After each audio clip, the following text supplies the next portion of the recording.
In the hallowed silence where stars are born and realities take shape, a truth has been held in sacred trust, awaiting the precise moment of your awakening. This is not a truth to be learned, but a power to be reclaimed. You have been taught to ask, to hope, to wish upon distant stars, never realizing that the stars themselves await your command. This transmission has found you not by chance, but by the undeniable summons of your own soul, which has grown weary of pleading with a universe that was designed to obey you.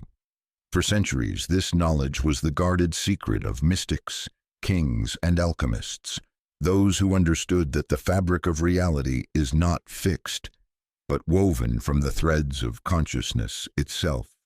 They knew that a thought, when issued from a state of pure, unwavering certainty, is not a request but an order. It is a cosmic decree that rearranges matter and circumstance to reflect its undeniable truth. You have been living like a monarch in exile, unaware of the kingdom that is your birthright. You have been using the language of a supplicant, wondering why your reality does not reflect the majesty within. Today, that changes. Today, you will remember the language of command. The principles within this audiobook are not techniques to be practiced, but keys to unlock the sovereign power that has always resided within you. As you listen, the veils of illusion will thin, and you will begin to perceive the true mechanics of creation. You will understand that your thoughts are not fleeting impulses but powerful edicts that shape your world.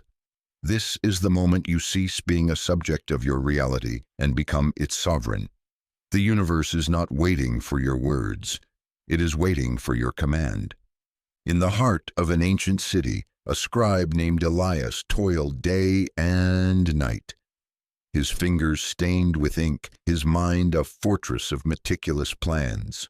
He scripted every detail of his desired life, writing affirmations of wealth and success until the parchments filled his small room. He believed that if he could just write the perfect words in the perfect sequence, reality would be compelled to obey his script. Yet each sunrise revealed the same unchanging world of lack and longing. His eloquent pleas to the cosmos seemed to dissolve into an indifferent sky, leaving him with only the hollow echo of his own wanting. You see, the universe does not respond to the language of words, but to the silent, unwavering command of being. Elias, in his desperate scripting, was screaming his own lack into existence. Every affirmation of "I am wealthy" was underpinned by the frantic energy of "I am not," creating a discordant frequency that repelled the very abundance he sought. He was like a man shouting at a mirror, demanding it show him a smile while his own face was contorted in a grimace of strain. The creative force of existence operates through resonance, not through rhetoric. It mirrors with perfect fidelity the vibration you emanate, not the words you articulate.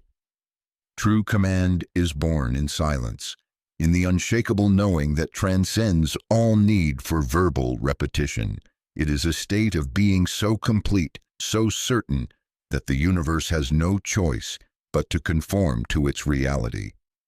One evening, exhausted by his fruitless efforts, Elias wandered into the city's oldest library.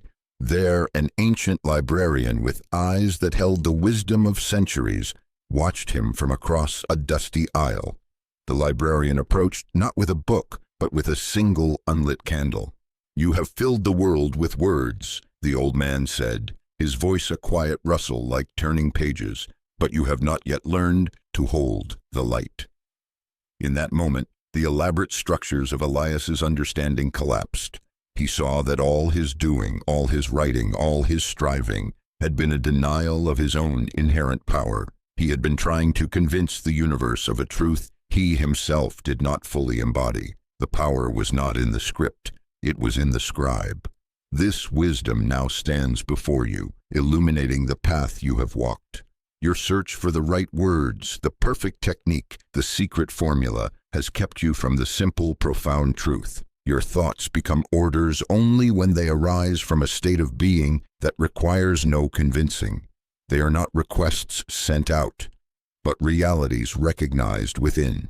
To activate this understanding, you will now engage in the sacred practice of the inner scribe.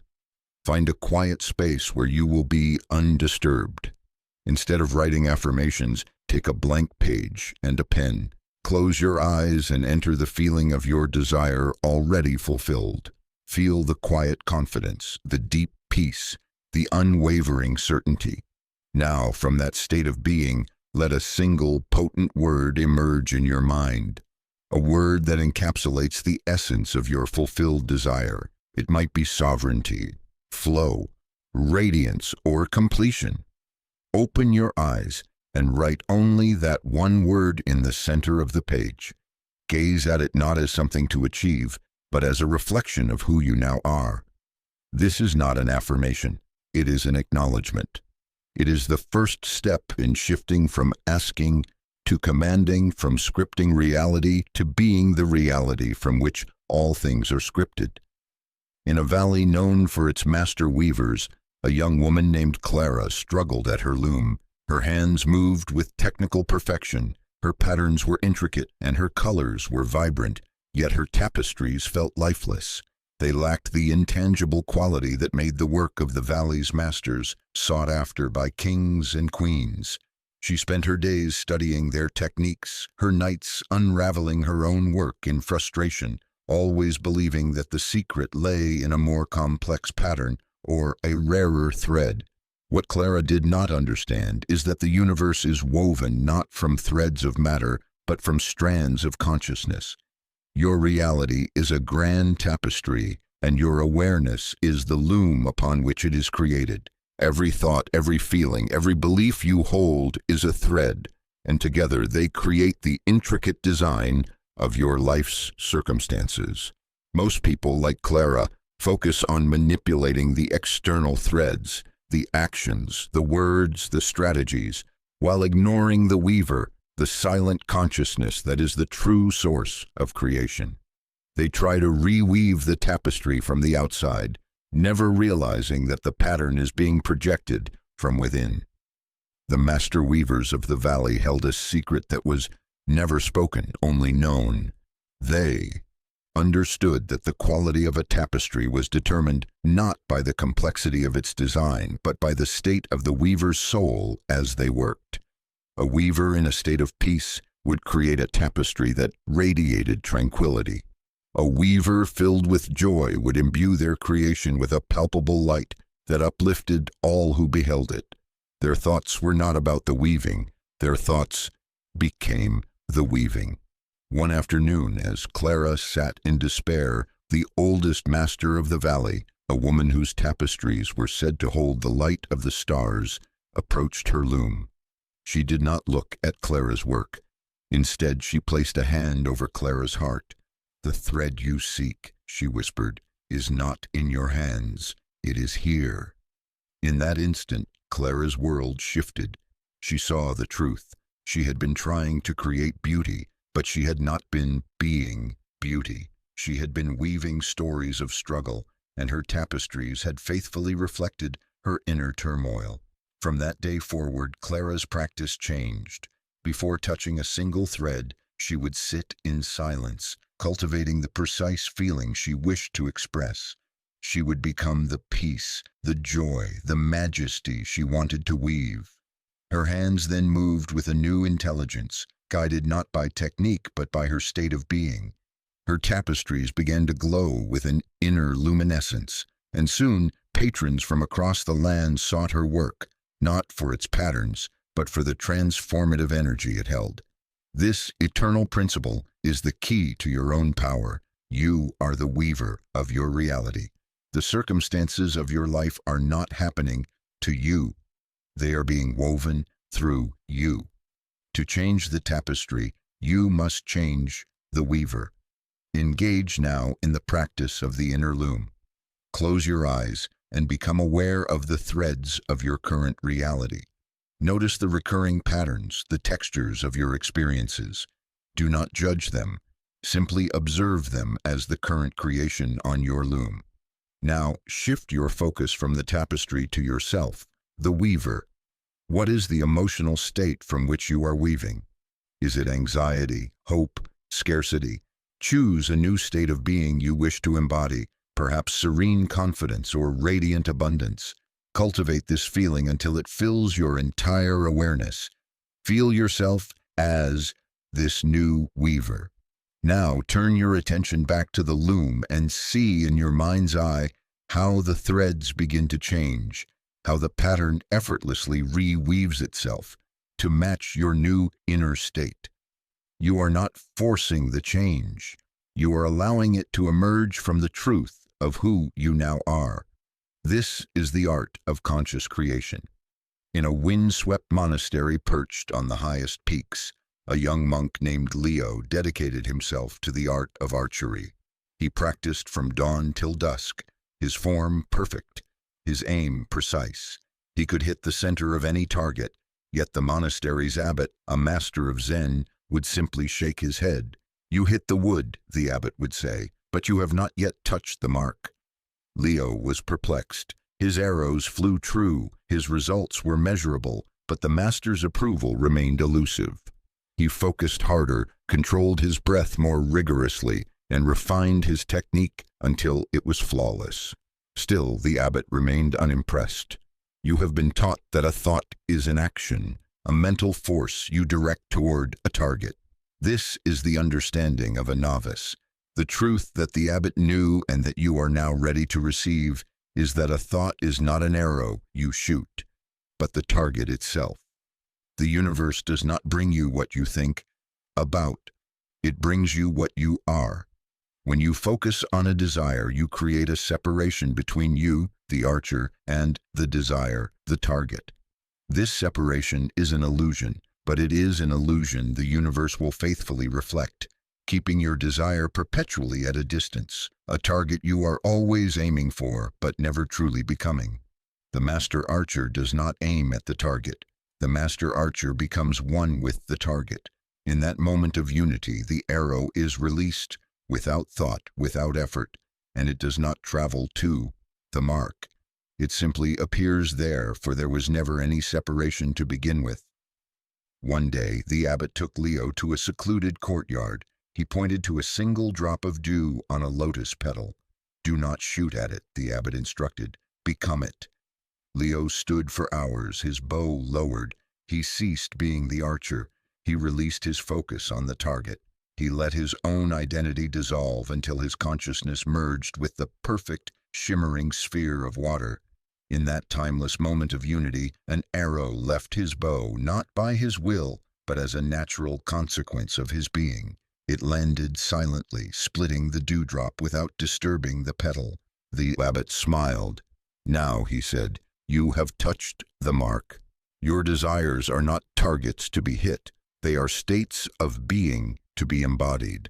When you cease aiming for wealth and become the frequency of abundance, wealth appears. When you stop striving for love and embody unconditional love, love finds you. This is the essence of effortless manifestation. It is the shift from doing to being, from aiming to embodying. Now it is your turn to practice this sacred unity. Choose one desire, find a symbol that represents it, a physical object, an image, a word. Sit with this symbol. Do not focus on wanting it or getting it. Instead, let your consciousness merge with it. Feel its energy, its essence, its reality as your own. Dissolve the space between you, the seeker, and it, the sought. Breathe with it until you are no longer two, but one. In this state of oneness, there is no need to issue a command. Your very being is the command. The universe, like Leo's arrow, will respond not to your effort, but to your unity. You have touched the mark. In a small, cluttered workshop, a clockmaker named Julian labored to create the perfect timepiece. He sought to build a clock that would not just measure time, but command it. A device so perfectly attuned to the cosmic rhythm that it could alter the flow of events for its owner. He assembled gears of the finest brass, springs of tempered steel, and a face of polished crystal. He worked with unparalleled skill, yet each clock he finished was just a clock, a slave to the relentless tick-tock of ordinary time, powerless to influence the reality around it. You believe your thoughts are gears in the mechanism of creation, that if you assemble them with enough precision and positive force, you can build a reality of your choosing. This is a profound misunderstanding. Your thoughts are not the gears of the clock. They are the hands that report the time already set by a deeper mechanism. That mechanism is your state of being, your core vibrational frequency. It is the silent, powerful spring from which all of your thoughts and experiences unwind.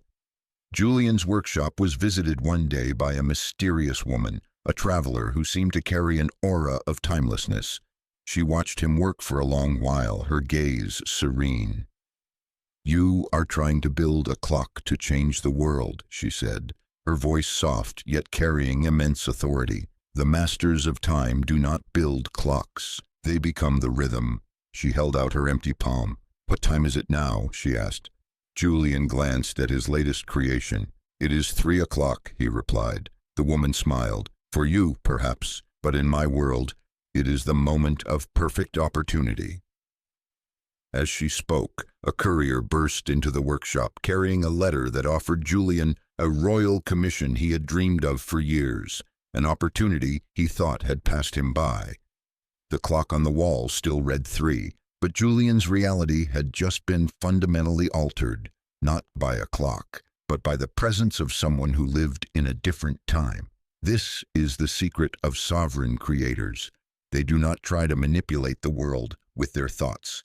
They change their inner state, their core frequency, and the world of thoughts and circumstances naturally rearranges itself to match. Your state of being is the master clock. Your thoughts are merely the hands. To change your reality, you must stop trying to force the hands to move and instead reset the entire mechanism. A state of lack will always produce thoughts of scarcity, no matter how many affirmations you overlay on top.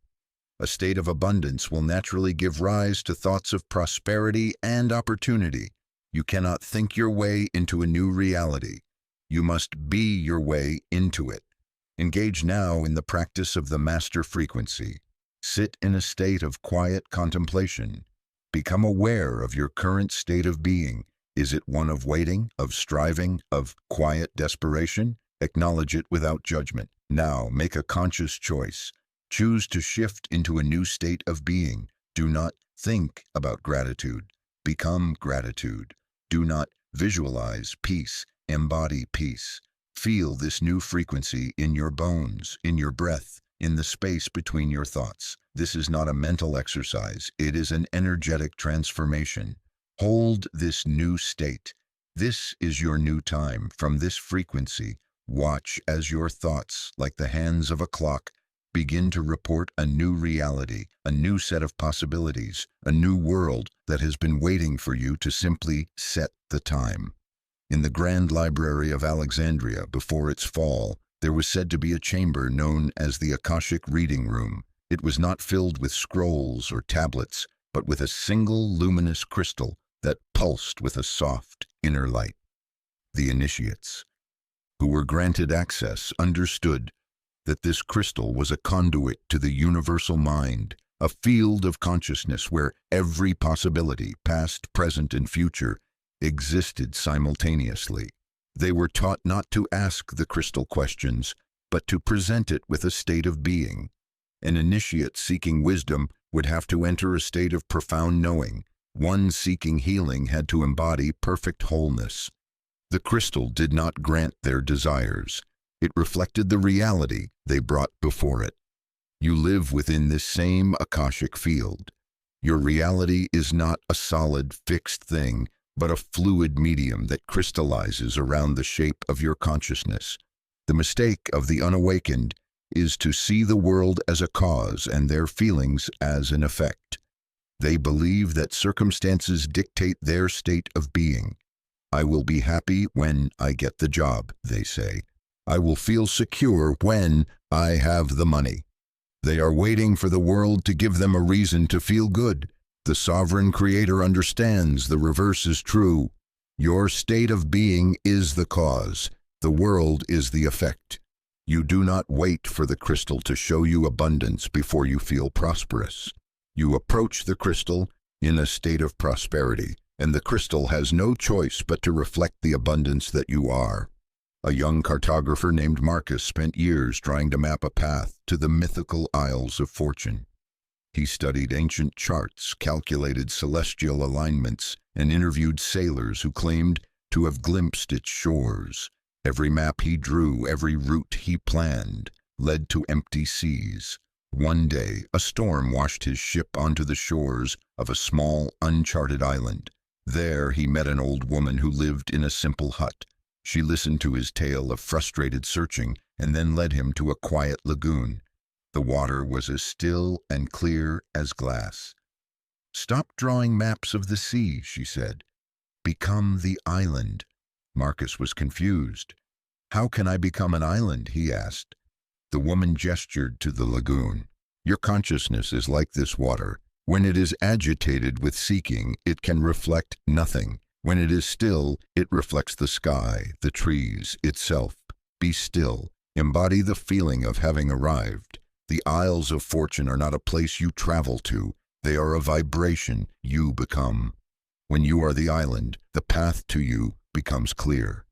This is the deepest secret of manifestation. It is not a journey of travel, but a journey of arrival. You must stop being the map maker and become the destination. The universe is not a puzzle to be solved, but a mirror to be polished. Your work is not to chart the course, but to still the waters of your own mind until your consciousness perfectly reflects the reality you choose to experience. It is time for the Still Lagoon meditation. Find a comfortable position. Imagine your consciousness is a vast body of water. At first, it may be choppy with the waves of thought, doubt, and planning. Do not fight the waves. Simply observe them. With each breath, let the water become calmer, more still. Let the ripples of what if and how to gently subside. Continue until the surface of your mind is a perfect, undisturbed mirror. Now, in this state of pure, reflective stillness, allow the image of your desire to appear, not as something you want, but as a simple, clear reflection. It is already here. It is what the sky looks like from this perfect stillness. There is no separation. There is no journey. There is only the reflection of what is. Hold this state. This is the feeling of arrival. In a valley famous for its resonant bells, a metalsmith named Silas devoted his life to crafting the perfect bell. He used the purest alloys, the most precise casting techniques, and designs of sublime beauty. Yet, when his bells were struck, their sound was clear but ordinary. It lacked the soul-stirring harmonic richness of the ancient bells that hung in the valley's temple, bells that were said to heal the sick and bring fortune to the village.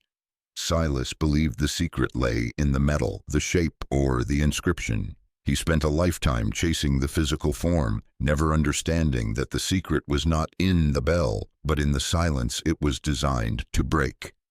Your commands to the universe, your thoughts and intentions, are like Silas's bells. You can craft them with precision, polish them with affirmations, and repeat them with discipline. But if the space from which they emerge, your inner state, is filled with the noise of doubt, need, and unworthiness, their sound will be flat and powerless. A true command is not the thought itself. It is the silent, resonant field of consciousness from which the thought arises. The ancient bell makers knew this. Their secret was a process they called the curing of the silence. Before a single mold was made, they would spend weeks, sometimes months, in a state of deep meditation, cultivating a specific energetic quality within the temple. For a bell of healing, they would embody a state of perfect, vibrant wholeness. For a bell of prosperity, they would enter a resonant field of infinite flowing abundance. They were not thinking about healing or prosperity, they were being it. Only when this field of silence was perfectly cured would they cast the bell.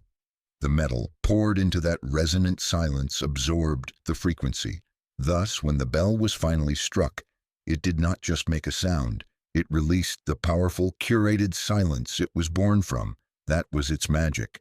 One day, the temple's abbot, seeing Silas's frustration, invited him into the silent curing chamber. He did not speak. He simply had Silas sit within the profound, palpable field of peace the monks were cultivating.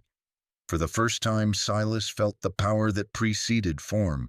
He understood that he had been focusing on the instrument, while the masters focused on the symphony of silence.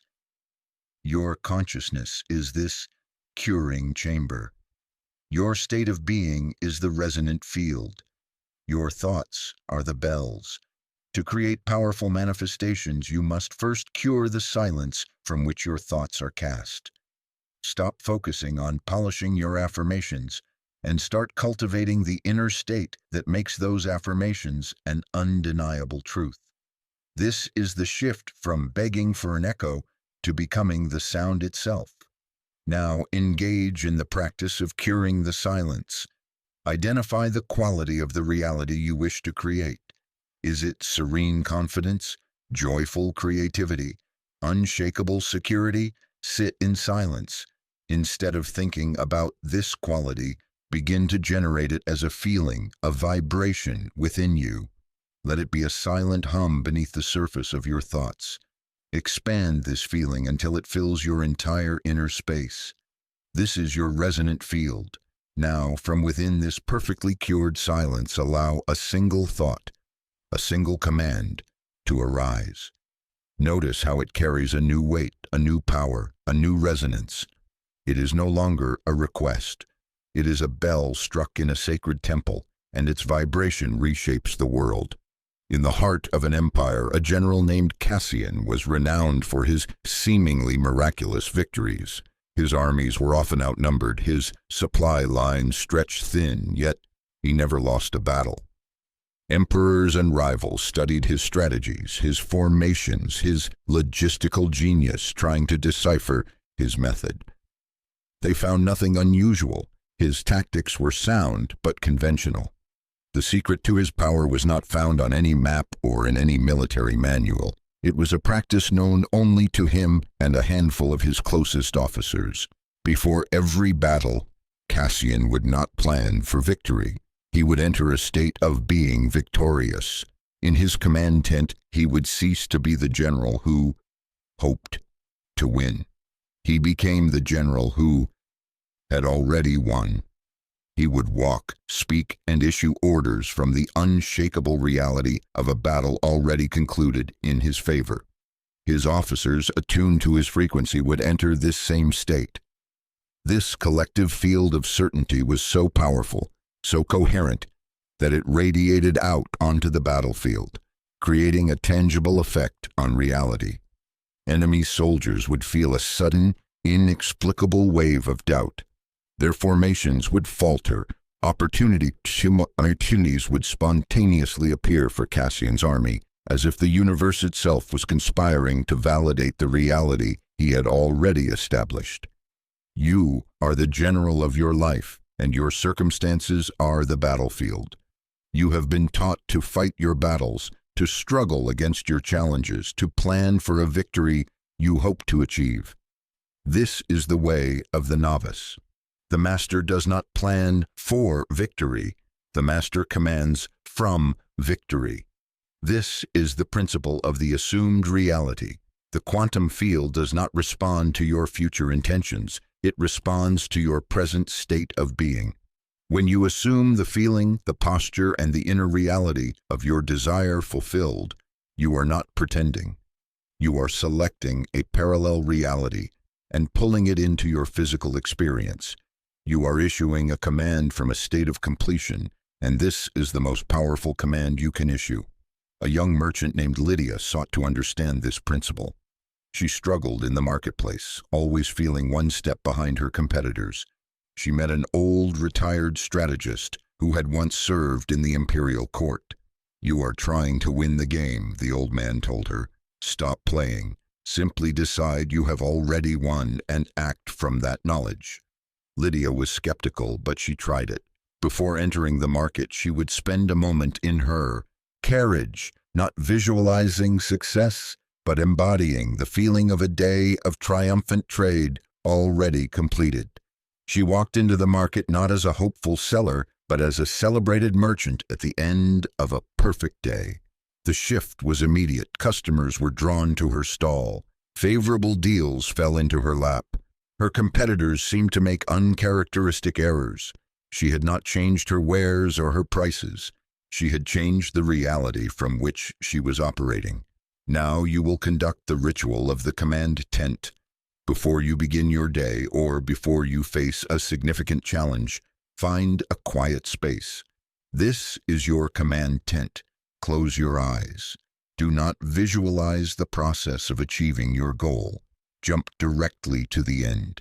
See yourself after the victory has been secured, the goal achieved, the desire manifested. Feel the deep, calm satisfaction, the quiet confidence, the unshakable peace of completion. This is not giddy excitement, it is profound, sovereign knowing. From this state, issue your commands for the day. Make your plans, send your emails, have your conversations. You are not acting to achieve the outcome. You are acting to express the outcome that has already happened. This is the difference between struggle and flow, between seeking and creating. This is the way of the master. In a city of stone and logic, an architect named Eleanor dreamed of creating buildings that felt alive, structures that could heal and inspire. She drew blueprints of breathtaking complexity, calculated stresses and loads with flawless precision, and used the finest materials. Yet her finished buildings stood as cold, beautiful monuments. They were admired, but they did not breathe. The soul she yearned to capture eluded her. She believed the problem was in the design, the materials, or the execution. She was looking for a physical solution to a metaphysical problem. The universe you perceive is a projection of your nervous system. Your body is the instrument through which consciousness experiences and shapes reality. It is the bridge between the unseen world of thought and the manifest world of form. Your posture, your breath, and the subtle tensions within your muscles are constantly broadcasting a vibrational signal to the quantum field. You can think positive thoughts all day, but if your body is locked in a posture of fear, scarcity, or unworthiness, your body's broadcast will always be more powerful. The body does not lie. One day, a feng shui master, a man who understood the flow of energy and structures, visited one of Eleanor's buildings. He walked through the perfect, sterile halls and then turned to her. "You have designed a perfect cage for the spirit," he said. "It has no room to breathe." He did not speak of the architecture of the building, but of the architecture of her own body. He pointed out the tension in her shoulders, the shallowness of her breath, the slight forward slump of her posture. "Your body is the true blueprint," he told her. "Your buildings are only its echo. When you learn to let energy flow through you, it will flow through your creations." This is the principle of embodied command. True manifestation is not a mental activity, it is a physiological one. You must become in your very cells the reality you wish to create. Your nervous system must be recalibrated to carry the frequency of your desire. When your body is relaxed, open, and resonant with abundance, your commands to the universe are amplified 1,000-fold. Conversely, when your body is contracted in a state of stress or lack, even the most powerful intentions are muffled and distorted. A musician named David discovered this same truth. He could play a symphony perfectly, hitting every note, but his music lacked power. His teacher told him, "The music is not in the notes, it is in the space between them. That space is your body. Relax the instrument and the music will play itself." David had been holding his breath, tensing his shoulders, focusing on the effort. When he learned to relax, to let the music flow. Through his relaxed body, his playing was transformed. Your body is the instrument. Your desire is the music. It is time for the somatic realignment practice. Stand up, shake out your arms and legs. Release any obvious tension. Now bring to mind your primary desire. Notice how your body subtly reacts. Does your jaw clench? Do your shoulders rise? Does your stomach tighten? These are your body's patterns of resistance. Now consciously do the opposite. Soften your jaw, drop your shoulders, breathe deeply into your belly. Adopt the physical posture of someone who lives in the effortless fulfillment of this desire. Is it an open chest, a relaxed spine, a gentle smile?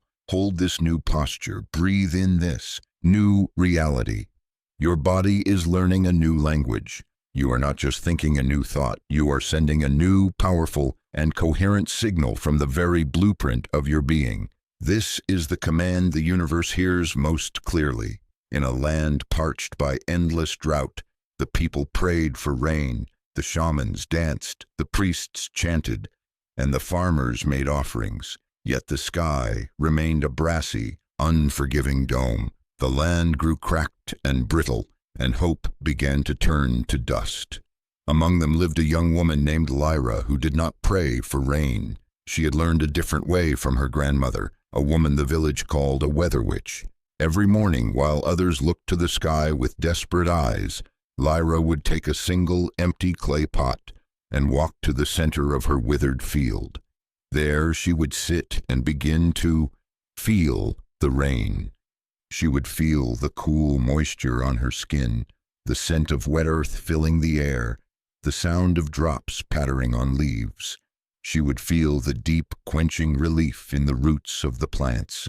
She did not visualize rain. She generated the complete sensory experience of a world already soaked in it. She was not asking for rain. She was creating a vibrational reality where rain was the only logical outcome. You have been taught that faith is believing in something you cannot see.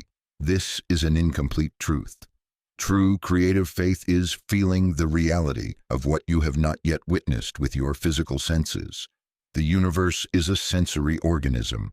It responds to the language of feeling and sensation more powerfully than to the language of abstract thought. A thought is a blueprint. A feeling is the electricity that brings the blueprint to life.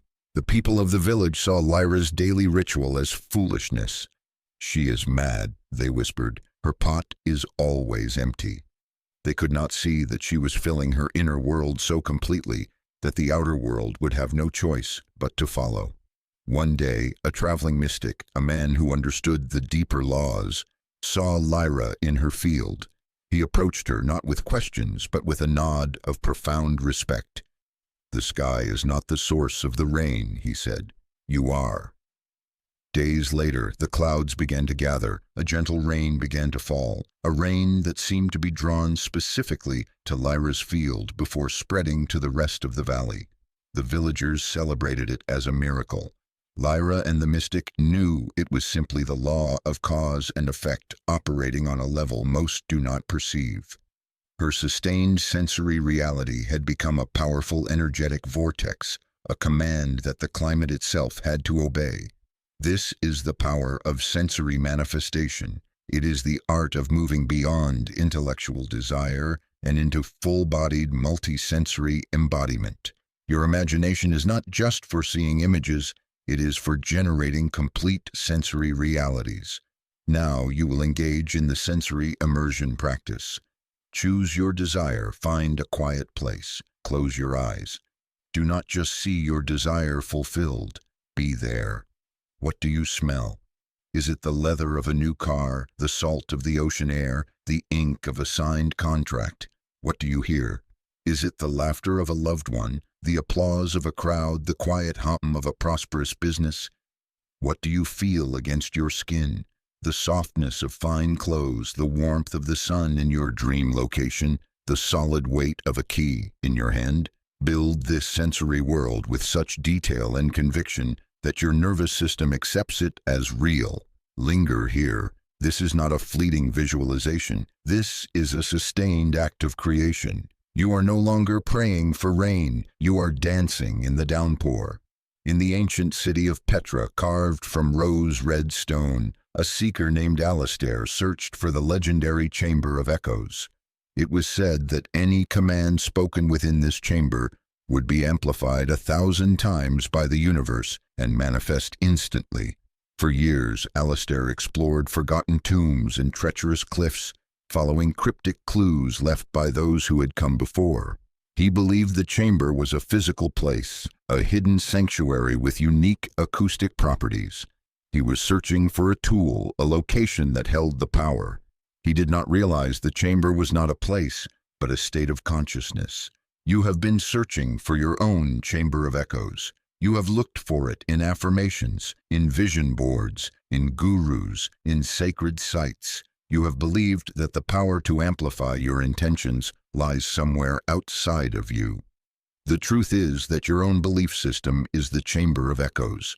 Your core beliefs about reality, about yourself, and about what is possible are the resonant walls off which your thoughts, your commands, echo. If your chamber is built from beliefs of unworthiness and limitation, even the most powerful command will echo back as a distorted, weakened whisper. If your chamber is constructed from beliefs of sovereign power and infinite possibility, even the softest intention will echo back as a thunderous, reality-shaping force. The universe does not hear your original command. It hears the echo of that command after it has reverberated off the walls of your deepest convictions. After a lifetime of searching, Alistair, now an old man, sat defeated at the entrance to a simple cave. A young Bedouin girl, seeing his despair, approached him. "You seek the chamber that makes your voice loud," she said with an unnerving wisdom, "but the masters seek the silence that makes the universe listen." She then told him of another legend, that the Chamber of Echoes was not made of stone, but was built inside a person, moment by moment, with every belief they chose to accept as truth. Alistair finally understood. The power was not in finding the chamber, but in building it within himself.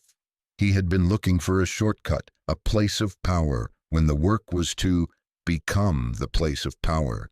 This is your great work now, not to shout your commands louder, but to rebuild the chamber so that your every thought echoes with the force of creation. You do this by questioning and dismantling your limiting beliefs. You are the architect of your inner world.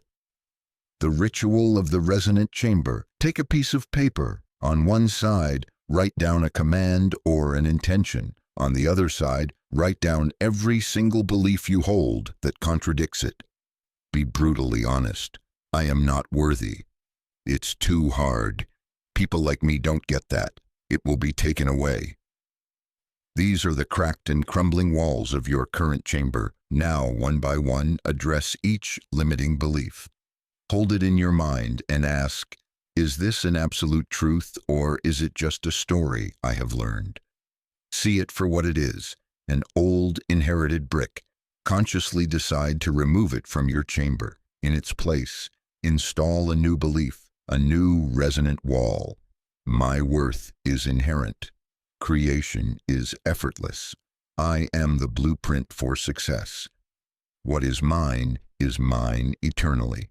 Do this not as an affirmation, but as a deliberate act of sacred architecture. You are not trying to convince yourself. You are renovating your reality at its source. As you rebuild your inner chamber, you will notice your commands gaining a new, effortless power you no longer need to shout. A mere whisper released into a chamber of pure belief will echo through the cosmos and return to you as a manifested reality. In a land of silent monks, a young initiate named Kael was tasked with tending the monastery's sacred garden. The garden was a place of profound magic. Plants would appear overnight, bearing fruits unknown to the rest of the world. The other monks believed the garden's power came from the soil, the water, or the celestial alignments. Kael, however, noticed something different. The garden's vitality seemed to be directly linked to the consciousness of the monastery's abbot, a man who lived in a state of perpetual, unwavering knowing. The abbot never spoke of his desires for the garden. He never performed rituals or uttered prayers for its growth. His role was simply to know. He knew with absolute certainty the reality he wished to see. and the garden, like a faithful servant, obeyed his silent internal state. This reveals the highest level of manifestation, a stage beyond command, known as the state of isness. At this level, you no longer issue orders to the universe because you have completely merged with the reality you desire. There is no separation, no sender and receiver, no commander and commanded. There is only the seamless, effortless expression of your state of being. The thought, "I want a rose," implies you do not have a rose. The command, "a rose is here," is more powerful, but still acknowledges a reality that needs to be shifted. The state of isness is the silent internal reality where the rose has always been there. It is a state of being that is so complete, so total, that the appearance of the rose in the physical world feels not like a manifestation, but like a simple noticing of what was already true. One day, a blight began to affect a corner of the garden. The other monks panicked, suggesting remedies and rituals. The abbot simply walked to the afflicted area and stood there. He did not do anything. He did not think anything. He entered the state of isness, the internal reality of a garden in perfect, radiant health. He did not project healing. He was the healthy garden. Within hours, the blight vanished. The plants were restored, not through action, but through the abbot's complete embodiment of a different reality. Kyle, witnessing this, understood the final secret. The ultimate power is not in changing the world, but in choosing which world you inhabit. This is the pinnacle of your journey. It is the shift from consciously creating your reality to unconsciously, automatically, and perpetually radiating the reality of your choice. It requires no effort, no technique, no command. It is the simple, silent, and supremely powerful state of just being. The practice of isness. This is not a practice you do, but a state you enter. Choose your desire. Now, release it. Release the need to have it, the thought of getting it, the command to manifest it. Instead, gently and silently, shift into the state of being of the person for whom this desire is not a desire, but a simple, mundane, obvious fact of life. How does that person feel? Not excited, not grateful for a new manifestation, but simply normal. The billionaire does not feel excited about having $1,000. The happily married person does not feel surprised to be loved. Their reality just is. Find that feeling of course, inside you. The feeling of, it has always been this way. Dwell in this state. Radiate it. This is not about visualization or affirmation. It is about a subtle internal identity level shift. It is the quietest state, and it is the most powerful. When you master the state of isness, you no longer need to command the universe. The universe will take its orders from the silent, unchanging truth of who you have become.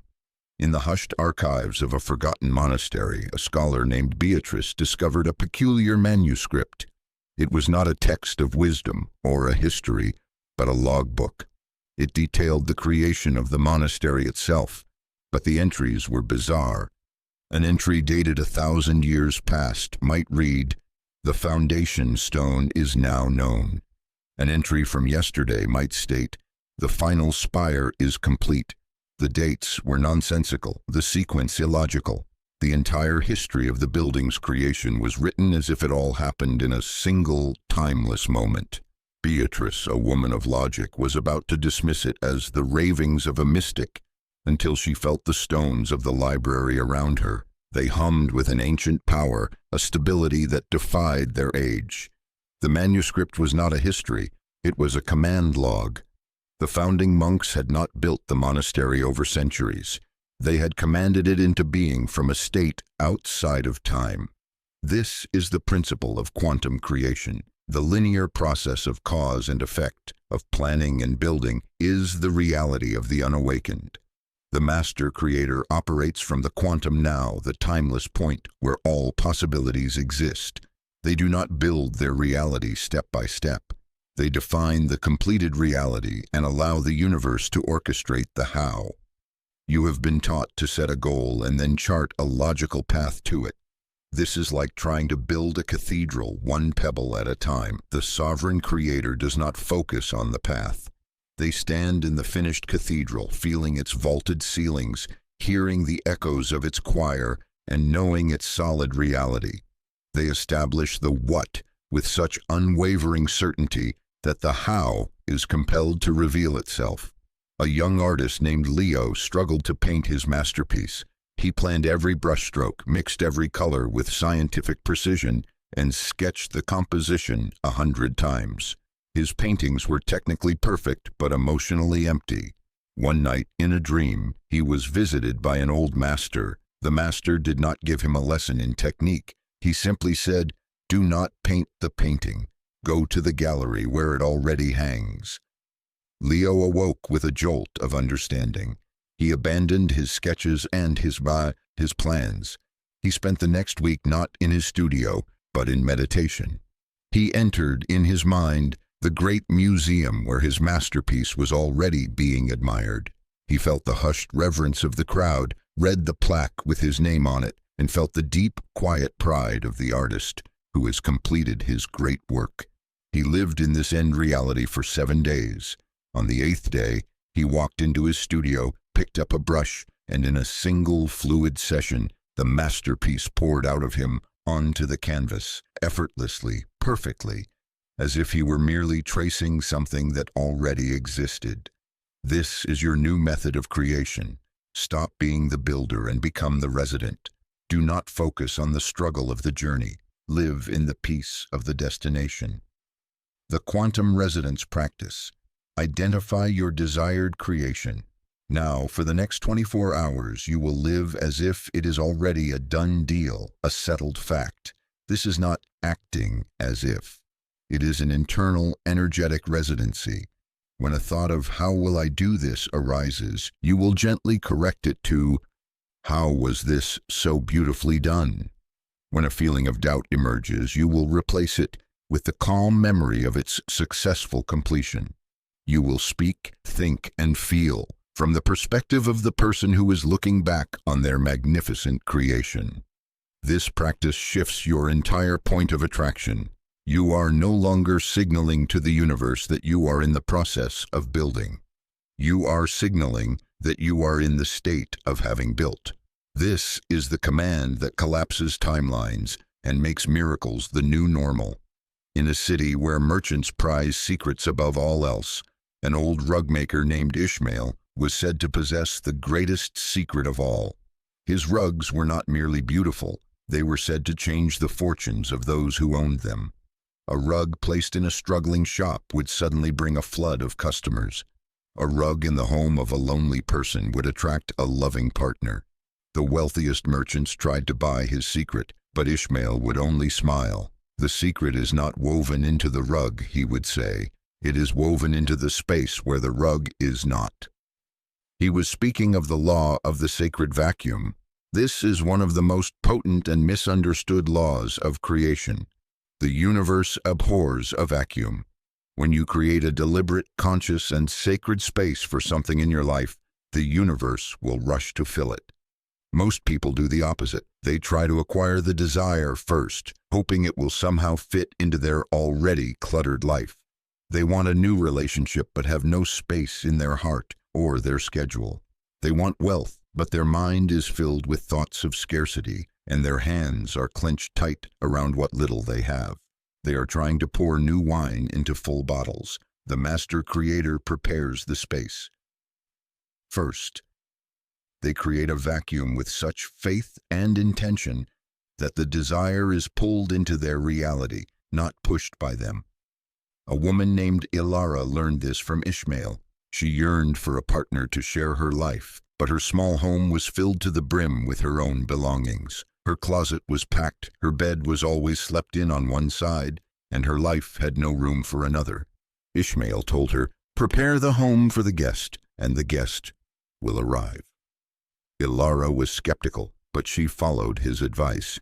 She cleared out half of her closet, leaving empty hangers. She started sleeping on her side of the bed, leaving the other half pristine with a plumped pillow. She bought a second teacup and placed it next to her own. Each morning, she was not just decluttering, she was performing a sacred ritual. She was creating a powerful, energetic vacuum. She was telling the universe with her actions, "The space is ready, the beloved is welcome." Within a month, she met a wonderful man in the most unexpected way. He came into her life as if he were simply walking into a space that had been perfectly prepared for him. This is your task now. Look at your life. Where do you want a new reality to appear? And where are you energetically, mentally, and physically cluttered with the old one? You cannot receive a new fortune if your mind is full of old debts. You cannot welcome a new passion if your time is filled with old, joyless obligations. The practice of the sacred vacuum. Choose one area of your life for transformation. Now create a physical vacuum. If you want wealth, open a new bank account specifically for unexpected abundance and leave it empty, or clean out your wallet and leave a single, crisp bill in a space reserved for more to join it. If you want a new career, clear a shelf on your bookcase for the books and awards you will acquire. If you want a new skill, schedule a non-negotiable hour in your week for practicing it, even before you've found a teacher. This physical act of creating space is a powerful command. It is a statement of faith. You are not waiting to see if it will happen. You are demonstrating your certainty that it is already on its way to fill the space you have so sacredly prepared. In the final chamber of a mystery school, an initiate named Althea faced her last test.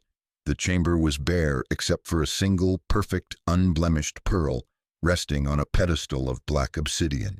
The master of the school gave her a simple instruction: change it. For days, Althea tried every technique she had learned.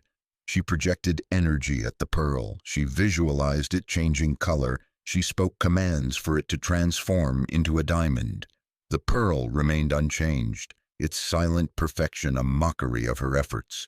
She was focusing her power on the object, trying to force it to change through an external application of her will.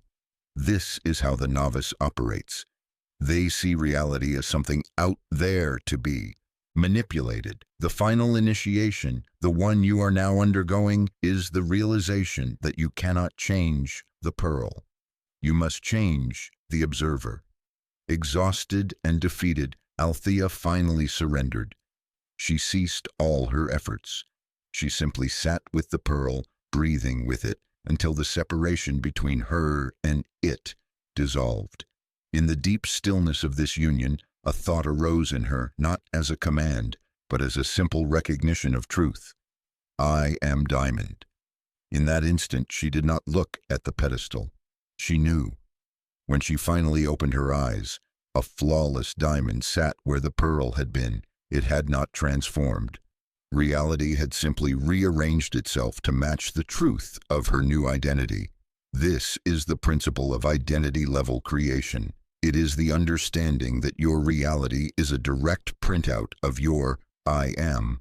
As long as your I am is I am a person trying to get wealthy, your reality will be one of striving and not having. When your I am shifts to I am wealth, your reality has no choice but to reflect that state. This is not semantics. It is the fundamental physics of consciousness. The universe does not give you what you want. It gives you what you are. A gardener named Samuel struggled for years with a barren patch of land. He amended the soil, provided the best seeds, and watered diligently. Nothing grew. He sought the advice of a legendary hermit who lived in the mountains. The hermit listened to his story and then said, "You are trying to make the garden grow. You must become the gardener whose gardens always flourish." Samuel spent the next season not working the land, but working on himself. He cultivated the inner state of a master gardener, one whose I am was, I am the one who brings life to the earth. He walked with the quiet confidence, the deep knowing, the patient wisdom of such a person. When he returned to the barren patch, he did not do anything different, but this time, as he planted the seeds, The land responded to him, to his new I am. The garden flourished. This is the final key. Stop trying to change the pearl of your circumstances. Cease the struggle of trying to become wealthy, loved, or successful. Instead, go to the very root of your identity. Who are you? The secret identity practice. Sit in silence. Ask yourself the question, who am I? Let all the surface labels fall away. Your name, your job, your history. Go deeper. Keep asking, who am I? Eventually you will arrive at a space of pure, silent awareness. This is the source of your I am. From this space, consciously choose your new identity. Silently, powerfully, declare, I am divine abundance in form. I am sovereign love. I am effortless creation. Do not say it as a hope or an affirmation. Know it as the fundamental truth of your being. Emerge from this practice and live your day from this new I am. This is not something you need to remember to do. It will be who you now are. And your reality, like Althea's pearl, will have no choice but to reflect the magnificent, undeniable truth of your being. In a city built on the illusion of progress, a historian named Beatrice discovered an ancient codex that spoke of a causal collapse. It described a state of consciousness so powerful that the normal, linear sequence of time, intention, action, result, delay would collapse into a single, instantaneous event. The codex claimed that for a being operating from this state, the moment a desire was known, its manifestation was simultaneous. There was no gap, no waiting period, no journey. The thought and the thing were one. Beatrice, a woman of science, initially dismissed this as mystical poetry, but the idea haunted her. She saw how her own life and the lives of everyone around her were defined by the gap, the painful, anxious space between wanting something and having it. She began to see this delay not as a natural law, but as a symptom of a divided consciousness. You have been taught that manifestation takes time. This belief is the very thing that creates the time it takes. You are projecting a reality where delay is a necessary component, and the universe, in its perfect obedience, is giving you that exact experience. The causal collapse occurs when your point of creation shifts from the mind to the very center of your being, to the still point of pure consciousness. The mind operates in time. It thinks in sequences of past, present, and future. But your core essence, your spirit, exists in the timeless now. When you issue a command from the mind, it is subject to the mind's belief in time. When you are the reality from the still point of your being, you are operating outside of time, and the manifestation is not in the future, it is now. An old watchmaker, a master of his craft, unknowingly taught this principle. When customers brought him broken ancient clocks, he would not immediately look at the gears. He would hold the clock in his hands, close his eyes, and find the still point inside it, the original, perfect, timeless state of the clock before it ever broke. He would align his own consciousness with that perfect state. Only then would he open it up. His colleagues were mystified. He would often find the problem had vanished, the gears mysteriously realigned. He was not fixing a broken clock. He was reminding it of its perfect, timeless nature, and the physical form would collapse back into its original design. This is the power you are now ready to wield. You can stop fixing your broken reality and simply align with its perfect, timeless blueprint that already exists. This is the end of the journey of seeking. The causal collapse meditation. Sit in perfect stillness. Bring your awareness to your breath and then to the space between your breaths. This is a gateway to the still point. Let your mind become quiet. Now bring your desire into this stillness. Do not see it as something you want. Do not see it as a future event. See it as an eternal, pre-existing fact of the universe. In this timeless, spaceless realm, it has always been true. Feel the absolute reality of it, free from the contamination of time. There is no when. There is only is. Hold this alignment. You are not manifesting something. You are aligning with what already is. This is the causal collapse. As you emerge from this state, carry this knowing with you. The delay you used to experience was an illusion created by a consciousness that believed in it. In your new state, you will begin to witness synchronicities accelerating, gaps closing, and desires manifesting with a speed that defies the old laws of linear time. You have learned the secret of the masters. In the sovereign court of an ancient kingdom, a young prince was being trained to rule. His tutors taught him law, strategy, and economics. They taught him how to issue commands that his subjects would obey. But the kingdom's true ruler, the reclusive queen, his grandmother, taught him only one thing. She led him to the throne room, to the great empty throne itself. "Your tutors teach you how to command others," she said.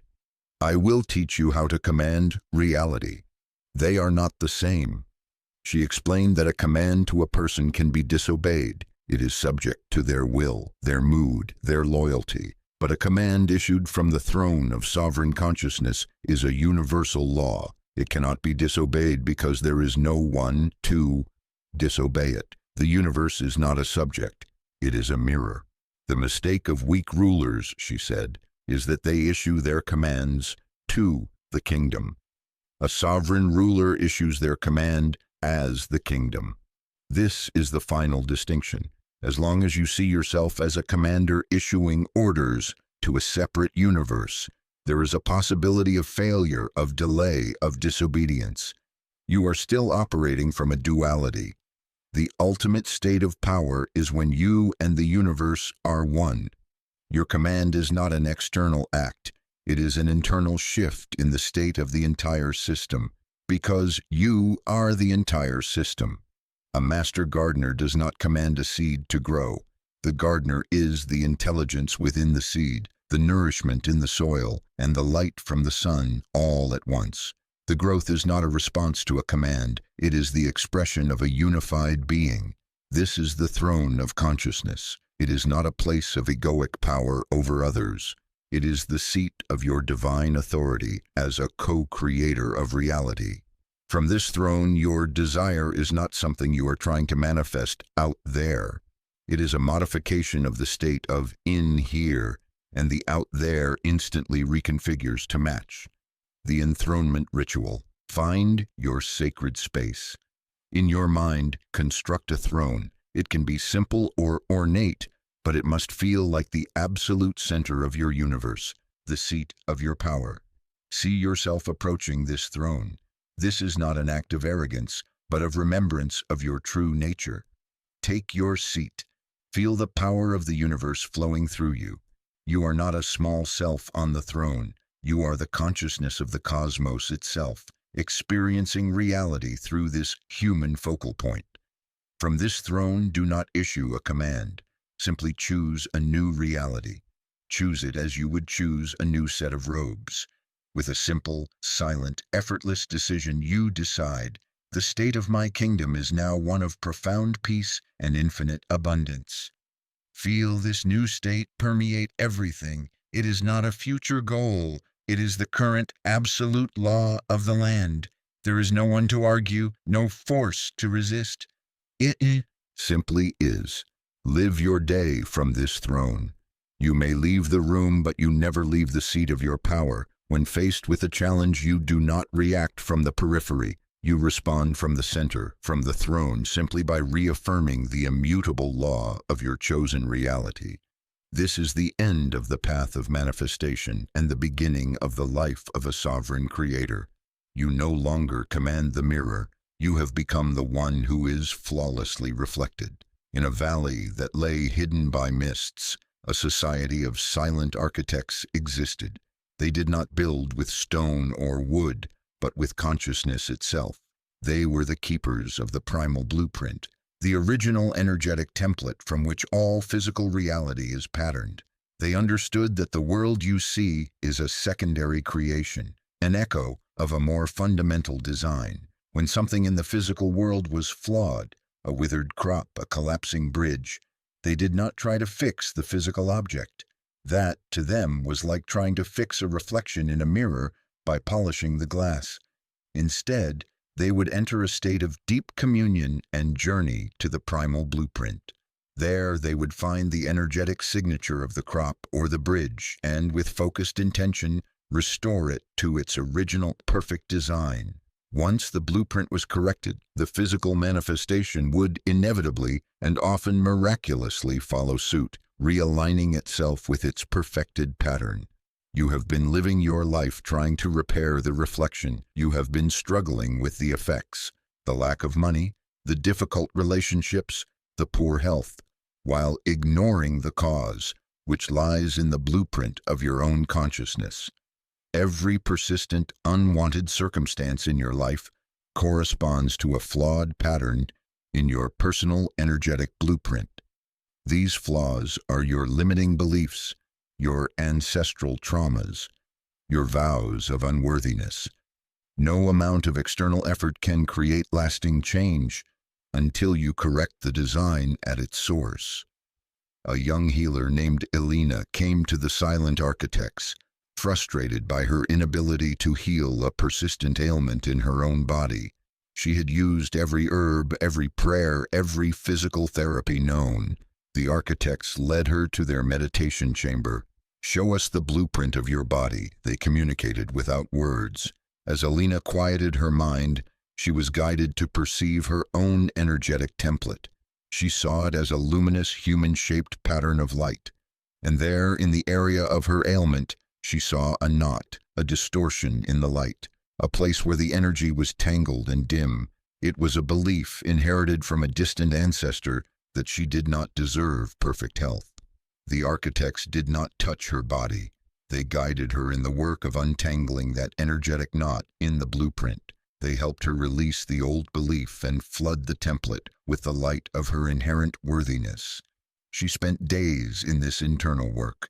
When she emerged, the physical ailment was gone, not because it had been healed, but because the blueprint it was patterned on no longer existed.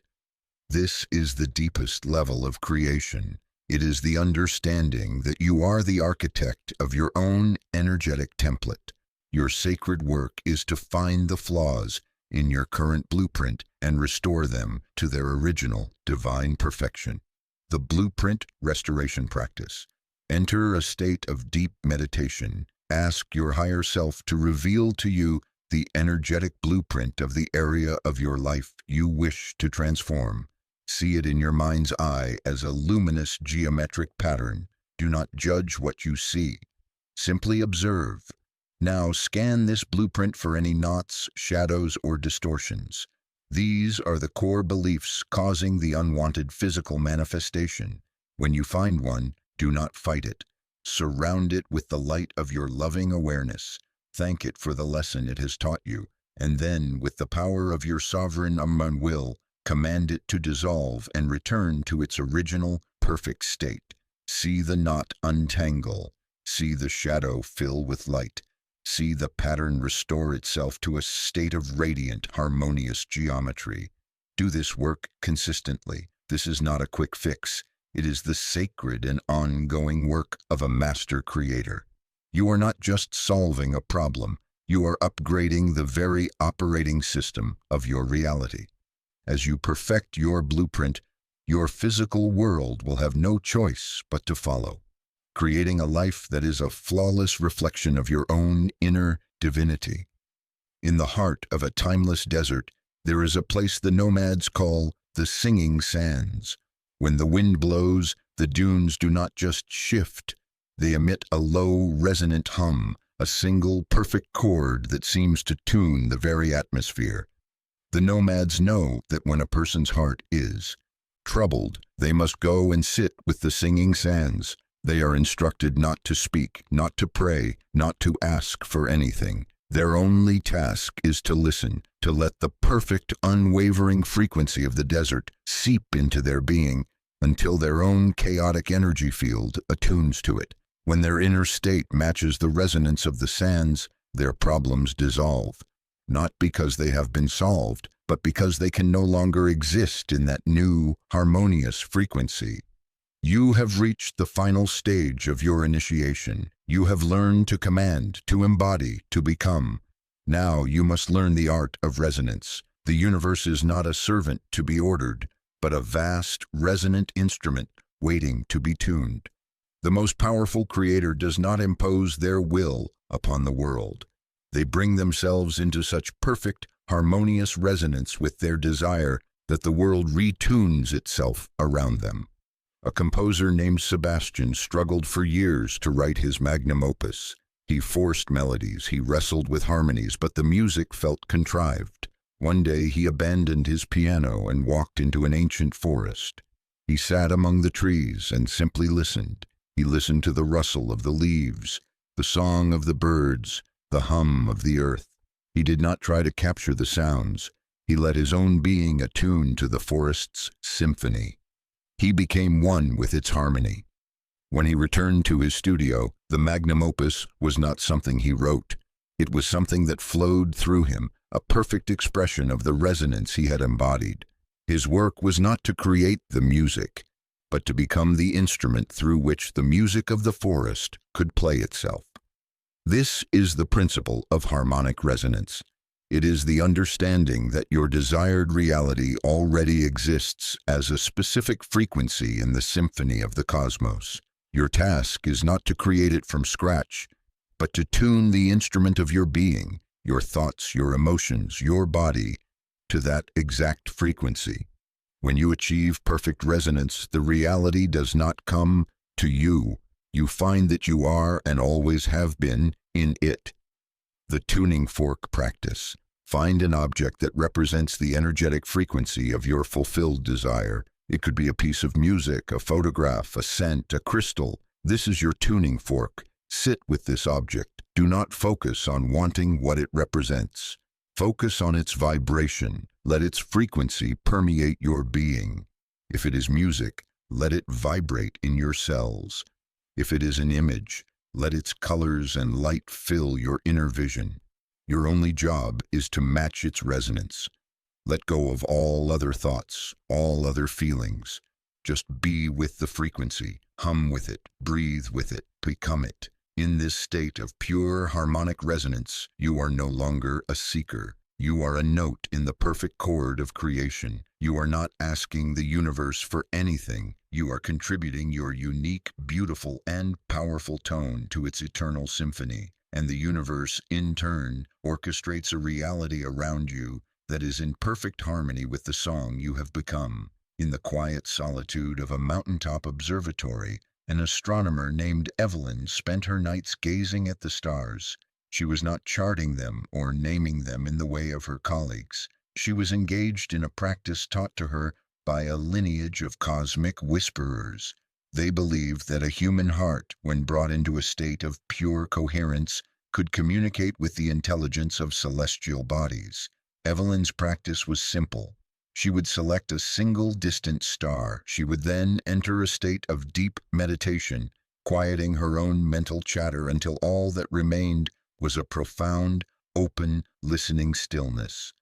In this state, she would feel her own heart's electromagnetic field expand, reaching out across the void to touch the light of that star. She was not sending a message, she was establishing a resonant connection. This is the law of cosmic correspondence. As above, so below, as within, so without. This is not a metaphor, it is a literal description of the holographic universe. Every part contains the whole. The pattern of a galaxy is repeated in the spiral of a shell. The intelligence that governs the cosmos is the same intelligence that beats your heart. The novice tries to change the below to match their desires. The master knows that by changing the within, the without must and will conform. The universe is not a collection of separate objects, but a single unified intelligent field. Your consciousness is not in the universe. Your consciousness is a focal point through which the universe experiences itself. Therefore, a shift in your consciousness is a shift in the universe itself. A young botanist named Arthur was struggling to grow a rare celestial orchid. The plant would not bloom no matter how perfectly he replicated its native environment.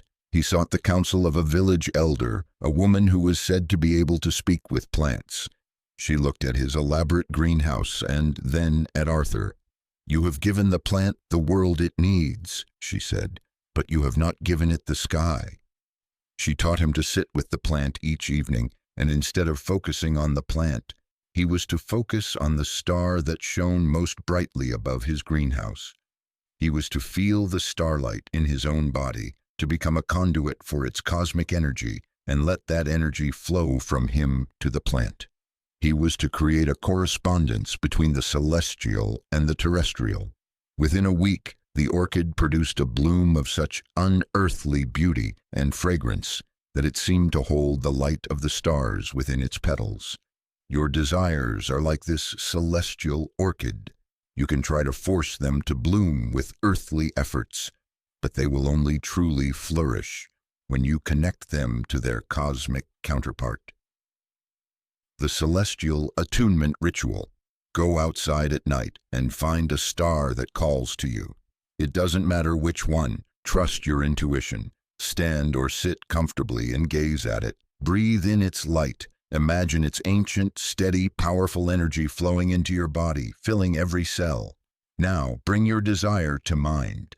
See your desire not as a small, personal want, but as the earthly expression of that star's cosmic purpose. Your desire for abundance is the earthly reflection of the star's infinite energy. Your desire for love is the reflection of its gravitational embrace.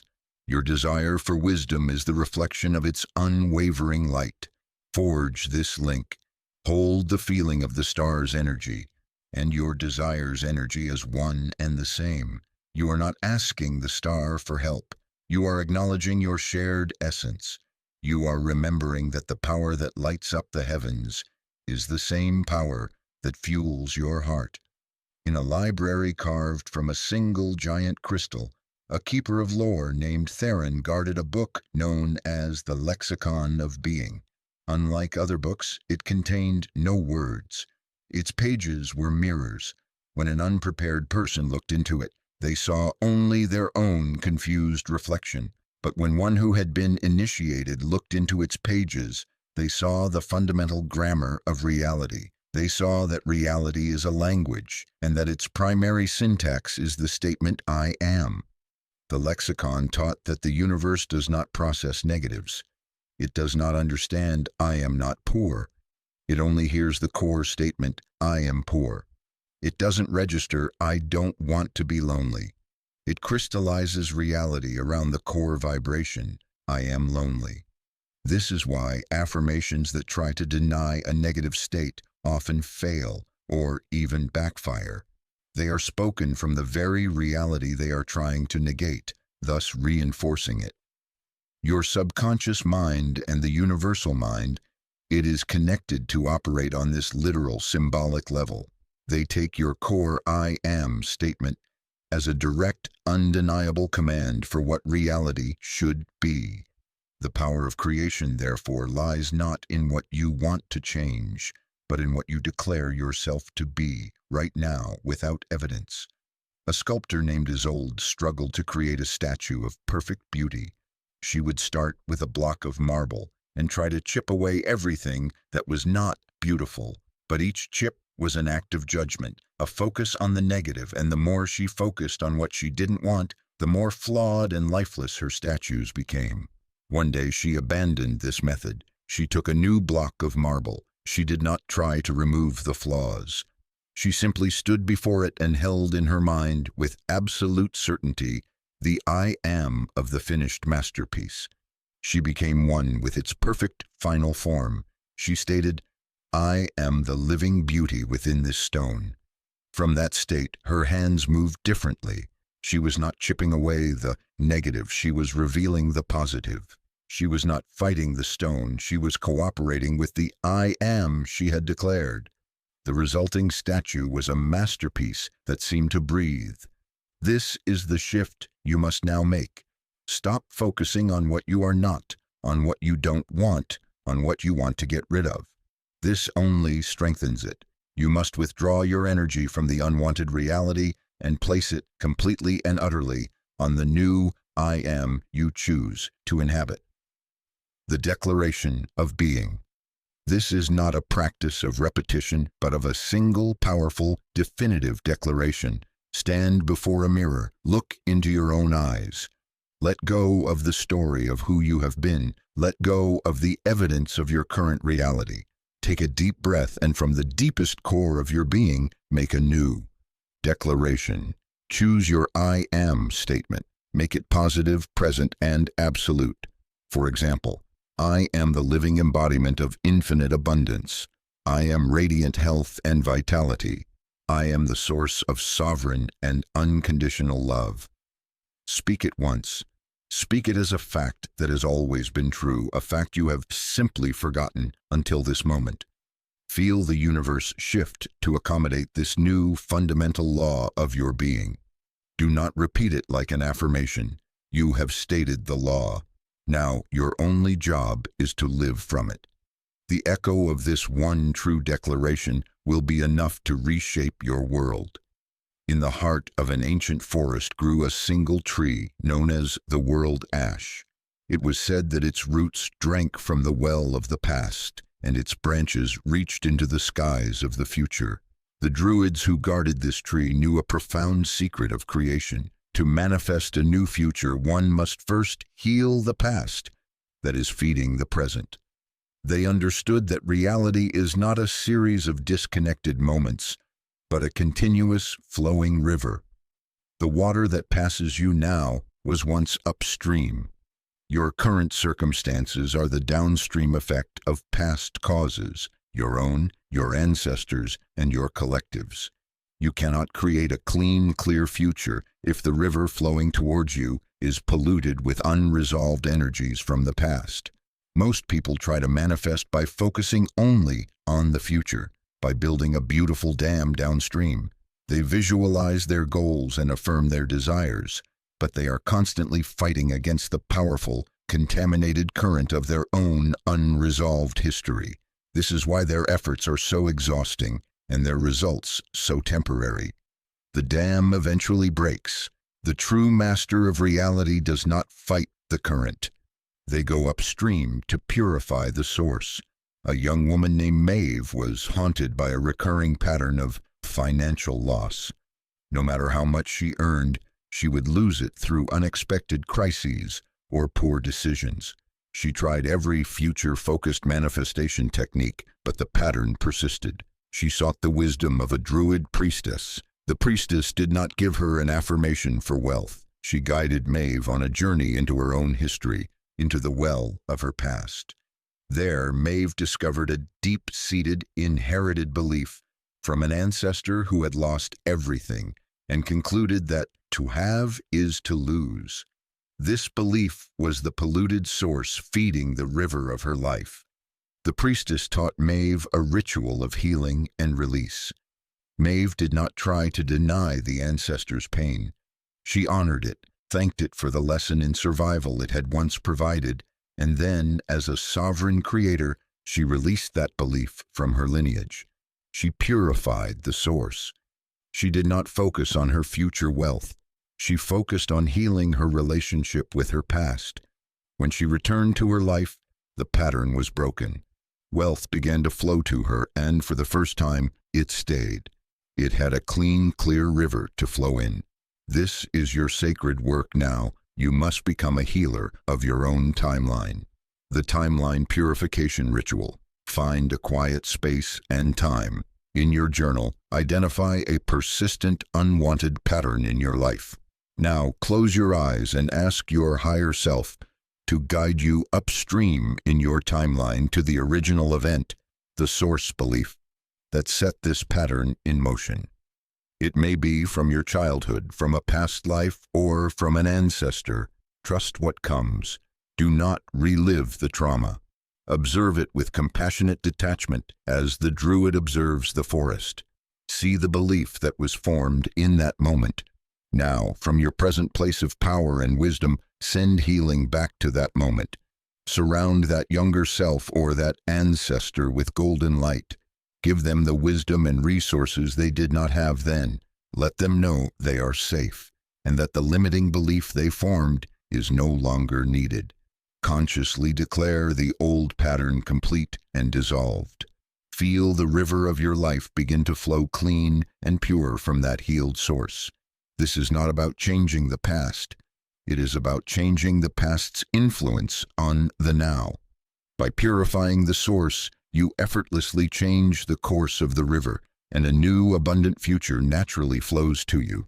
In a land where the veil between worlds was thin, there existed a guild of dream weavers. They were masters of reality creation, but they did not work in the waking world. Their sacred temple was the realm of lucid dreams. They knew that the dream state is a powerful creative incubator, a place where the blueprint of reality is more fluid and malleable than in the dense physical world. They understood that a desire, when successfully planted and nurtured in a lucid dream, would inevitably precipitate into waking reality.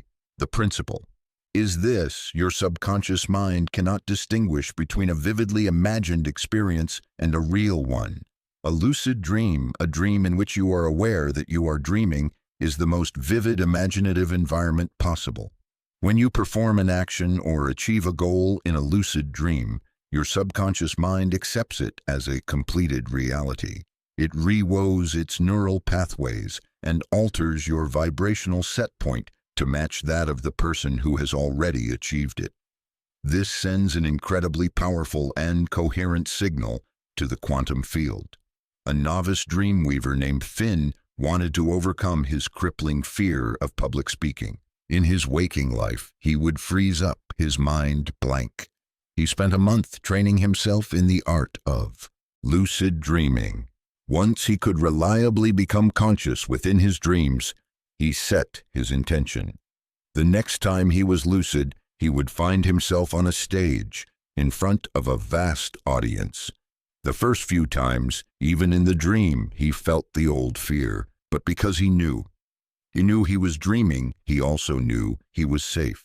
He could practice without consequence. He stood on the dream stage and spoke. He felt the words flow. He saw the audience's rapt attention. He felt the thunderous applause. He repeated this lucid dream experience several times. In the dream, he became a master orator. A week later, in his waking life, he was unexpectedly asked to speak at a town meeting. Without thinking, he stood up and spoke with a confidence and clarity that shocked everyone, most of all, himself. He was not trying to overcome his fear. His subconscious mind, retrained by the dream, was simply operating from the new reality that he was already a great speaker. The dream had rewritten the blueprint. The waking dream incubation. Before you go to sleep, set a clear intention to become lucid in your dreams. Keep a dream journal by your bed to improve recall. Your intention is this: tonight I will become aware that I am dreaming, and in that awareness I will experience the perfect fulfillment of my desire. Hold your desire in your mind as you fall asleep. The desire could be anything: mastering a skill, having a healing conversation, or feeling the sensation of perfect health. When you become lucid, immediately move to experience the fulfillment of this desire. The key is not just to see it, but to feel it with every ounce of your dream body's being. Feel the emotion, the physical sensations, the victory. The more real it feels in the dream, the more powerful the effect on your waking reality. This is an advanced technique, but it is one of the fastest ways to collapse the time between desire and manifestation. You are using the natural alchemy of the subconscious mind to do the work for you while you sleep. You are not just dreaming of success, you are weaving it into the very fabric of your being. In the celestial court of the cosmos, there is no judgment, only a perfect, impersonal law of energetic balance. This law, often called karma, is not about punishment or reward. It is a simple, elegant system of cosmic accounting. Every thought, word, and deed you emit is an energetic debit or credit. An act of kindness creates an energetic surplus that must, by law, return to you as a blessing. A thought of judgment creates a deficit that must be balanced by an experience of being judged. The universe is a closed system. It seeks perfect balance. You have been living as if you can create a prosperous future while carrying a heavy energetic debt from your past. You cannot. The universe will constantly create circumstances to force you to balance your own books. This is not a punishment. It is a grace. It is the universe helping you to clear your slate so that you can create freely. The master of reality understands that the fastest way to manifest abundance is to become a source of immense energetic surplus. They live in a state of perpetual radical generosity, not just of money, but of praise, of forgiveness, of encouragement, of love. They are constantly overpaying energetically for everything they receive. They praise the work of their rivals. They forgive those who have harmed them. They give encouragement to those who doubt them. They are creating a massive credit balance with the cosmos. A merchant named Gideon was perplexed by his rival Samuel. Gideon was shrewd and calculating, always driving a hard bargain. Samuel was generous to a fault, often paying his suppliers more than they asked and giving his customers more than they paid for. By all logic, Gideon should have been wealthier, but Samuel's fortune grew exponentially while Gideon's stagnated. Gideon, in his envy, did not see the cosmic ledger. Every hard bargain Gideon drove was a small energetic debit. Every act of Samuel's generosity was a massive energetic credit. The universe, in its role as perfect accountant, was simply balancing the books. Samuel's wealth was not a result of his business acumen. It was the inevitable return on his energetic surplus. He had made the universe his debtor, and the universe always pays its debts, often with extraordinary interest. The practice of energetic surplus. For the next 7 days, your sole mission is to create an energetic surplus. This is your primary creative act. In every interaction, seek to give more than you receive.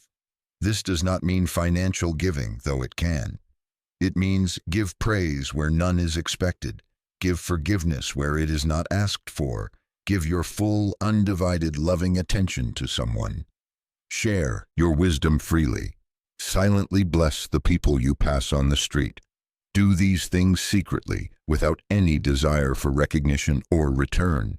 You are not doing this to be a good person. You are doing this as a high-level strategic act of reality creation. You are building an unassailable energetic credit with the cosmos. As you do this, you will feel a shift. The universe will begin to find ways to balance the books with you. Unexpected opportunities, lucky breaks, and streams of abundance will begin to flow into your life. These are not random. It is the perfect, impersonal, and wonderfully benevolent law of the universe, simply paying its debts to you. In the highest echelons of ancient wisdom traditions, initiates were taught about the diamond body. This was not a physical form, but an indestructible state of consciousness, a field of such coherent stability and purity that it became impervious to the chaos and negativity of the external world. A person who had cultivated their diamond body did not need to protect themselves from negative energy, because their own field was so powerful and stable that it would instantly transmute or repel anything of a lower frequency. They did not need to manifest their desires because their being was a constant, powerful broadcast of their perfected reality, which the world would naturally reflect. This is your ultimate goal, not to become better at the techniques of manifestation, but to develop a state of being so sovereign and so stable that you are no longer subject to the fluctuations of circumstance. You become the cause, and the world becomes the effect. The cultivation of the diamond body is achieved through the practice of impeccability. This is not about being morally perfect. It is about energetic integrity. It means that your thoughts, your words, and your actions are all in perfect, unwavering alignment with your highest truth. You say what you mean, and you mean what you say. Your yes is a yes, and your no is a no. You waste no energy on gossip, on complaining, on self-pity, or on blaming others. Every ounce of your life force is harnessed and directed by your sovereign will. A warrior queen in a forgotten age was known for her invincibility. Arrows would not touch her, swords could not harm her. Her enemies believed she possessed a magical amulet. Her secret was not an object, but her state of being. She had cultivated her diamond body through years of impeccable practice. Her inner state was so coherent that it created a literal force field around her. She did not need to fight her enemies. Her very presence would create such cognitive dissonance in them that they would become confused and defeat themselves. Her impeccability was her shield and her sword. This is the power you cultivate when you live with energetic integrity. You stop leaking your power. You become a coherent, focused, and incredibly potent force of creation. The practice of impeccability. For one full day, you will be impeccable. This means, 1. You will speak only with absolute truth and integrity. No white lies, no exaggeration, no gossip. 2. You will keep every single promise you make to yourself and to others, no matter how small. 3. You will not complain inwardly or outwardly. If you see a situation you don't like, you either act to change it or you accept it fully. There is no middle ground of complaint. 4. You will take 100% responsibility for your emotional state. No blaming. 5. You will finish everything you start. This practice is incredibly challenging, but its effects are profound. For one day, you will stop the thousands of tiny energy leaks that drain your creative power. You will experience a surge in your personal power and clarity. This is the first step in forging your diamond body. It is the practice of a true sovereign, one who understands that the greatest power comes not from commanding the world, but from achieving perfect command of oneself. In the heart of a city of endless noise, a woman named Serafina created a sanctuary of perfect silence. It was not a room, but a state of being she could enter at will. She had discovered the principle of the acoustic 0 point, a concept whispered about in esoteric circles. It is the understanding that at the center of every sound, every vibration, every piece of chaos, there is a point of absolute stillness, a point of pure, unmanifest potential. From this 0 point, all things are created, and to this 0 point, all things return. You have been trying to create your reality by adding more noise, more affirmations, more visualizations, more effort. You have been shouting into a storm, hoping your voice will be heard. The master creator does not add to the noise. They find the 0 point within the noise and create from there. This is the ultimate paradox of power. The greatest force is found in the deepest stillness. From the acoustic 0 point, your intention is not a shout. It is a seed planted in the fertile void from which all creation springs. It requires no force. Its manifestation is silent, inevitable, and perfect. A master artisan, renowned for his ability to shape glass, taught his apprentices this secret. When a piece of molten glass was chaotic and on the verge of collapsing, the apprentices would try to force it back into shape, only to shatter it. The master would do the opposite. He would cease all movement. He would find the still, silent center of the swirling, fiery mass. He would connect his own consciousness to that 0 point. From that place of perfect stillness, he would introduce a single, tiny, almost imperceptible breath, a silent intention. The entire chaotic mass would instantly, gracefully, and perfectly align itself around that new intention, forming a flawless creation. He did not control the chaos. He gave it a new center to organize around. This is what you must learn to do with the chaos of your life and your mind. Stop fighting it. Stop trying to control it from the outside. Find the still point within it and introduce the seed of your new reality. The 0 point creation practice. Sit in meditation. Become aware of the noise, the thoughts, the anxieties, the external sounds. Do not resist them. Let them be the storm. Now look for the space between the thoughts. Listen for the silence underneath the sounds. This is the gateway to the 0 point. Dive into that silence. Go deeper and deeper into the stillness at the core of your being. This is the womb of the cosmos. It is pure potential. It is absolute power. In this perfect stillness, do not visualize or affirm. Simply hold the feeling of your desire as a completed reality. Feel it as a silent, self-evident truth. Plant this seed of feeling in the void. Then release it. Emerge from your meditation. You have done the only work that matters. You have planted your intention at the level of cause. The world of effects must now rearrange itself to match. This is creating from the center, not from the circumference. It is the way of the true artisan of reality. In a forgotten kingdom there was a legend of the sovereign's seal. It was not a physical object, but a symbol that the rightful ruler could manifest from their own consciousness.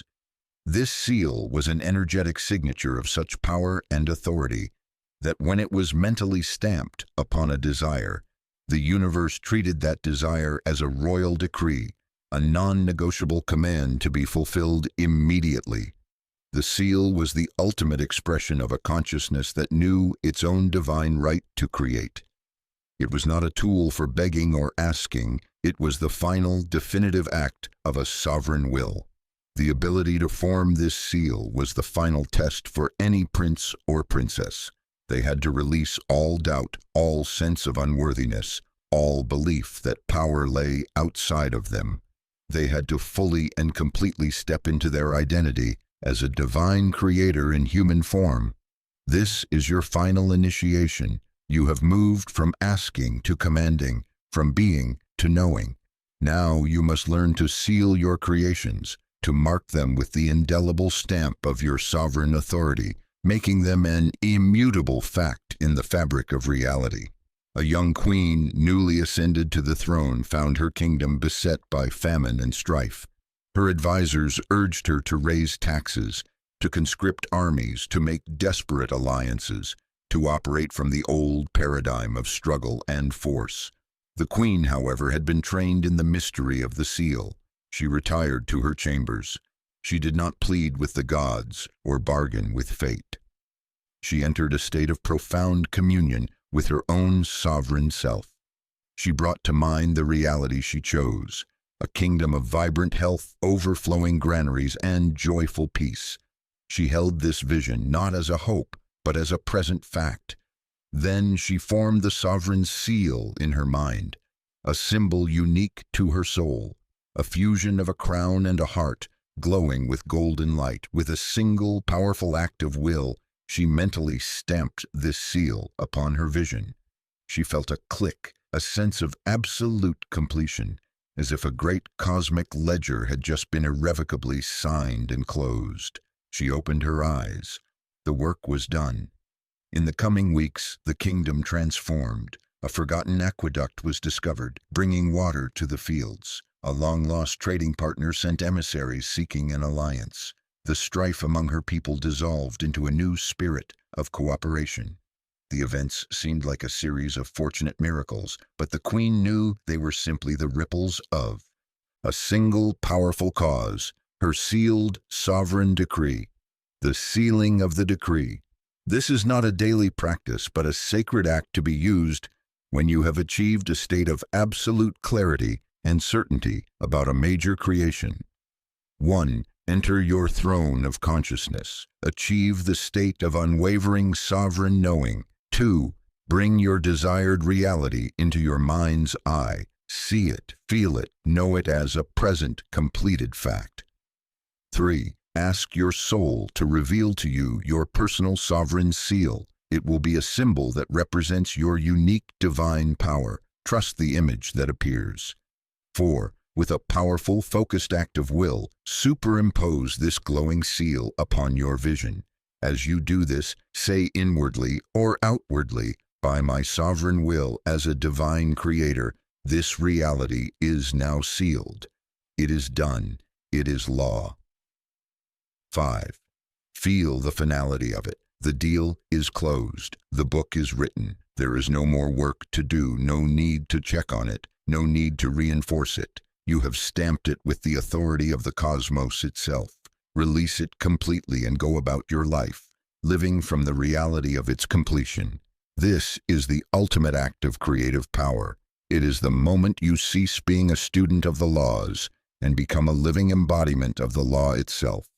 In the shadow of a great silent mountain, a master calligrapher prepared his ink. He was to write a single character, the character for eternity, to be hung in the emperor's new temple. For this one act, he had prepared for 60 days, not by practicing the stroke, but by purifying his own being. He had eaten simple food, spoken no words, and spent his hours in meditation, contemplating the nature of eternity. He was not preparing his hand, he was preparing his soul. The emperor's ministers, watching this, grew impatient. "It is just one character," they grumbled. "Any scribe could write it in a moment." They did not understand the law of the energetic imprint. They did not know that when a master creates, they are not just arranging matter, they are imprinting a piece of their own consciousness onto the physical world. This imprint continues to radiate the state of the creator long after the creative act is finished. This is why a masterpiece painted in a state of divine inspiration can bring viewers to tears centuries later. It is why a meal cooked with love nourishes not just the body, but the soul. The energy of the creator is baked into the creation. This principle applies to everything you create, from an email to a business plan to a family dinner. Every action you take leaves an energetic imprint. When you act from a state of stress, you are imprinting stress onto your reality. When you act from a state of rushed scarcity, you are imprinting scarcity. The master creator is therefore obsessively, impeccably conscious of their state of being during the act of creation. A young architect, a student of the calligrapher, learned this when he was tasked with designing a bridge. He drew up plans that were structurally perfect. He took them to the master. The master did not look at the plans. He looked at the architect. "You have designed this from a state of fear," the master said. "Fear of it collapsing. Therefore, you have imprinted the energy of collapse into its very design. It will fail. Go back. Find a state of perfect flowing trust, and from that state, design the bridge anew." This is the subtle art of conscious imprinting. It is the understanding that the how of your creation is not just the physical steps, but the energetic state you hold while taking them. The imprint of perfection practice. Before you begin any important task, a conversation, a project, your day's work, take 1 minute. Close your eyes. Do not think about the task itself. Think about the energetic quality you wish to imprint upon it. Do you want this project to be imbued with effortless success? Do you want this conversation to be imprinted with loving clarity? Do you want your meal to be imprinted with vibrant health? Generate that feeling, that state of being within yourself first. Become the energy you wish to imprint. Hold that state and then begin the task. As you work, your every action, your every word, your every thought will be a brushstroke, painting that desired energy onto the canvas of reality. You are not just doing a task. You are creating a talisman. You are imprinting your corner of the world with the frequency of your highest intention, creating a reality that will continue to radiate that perfection long after you have moved on.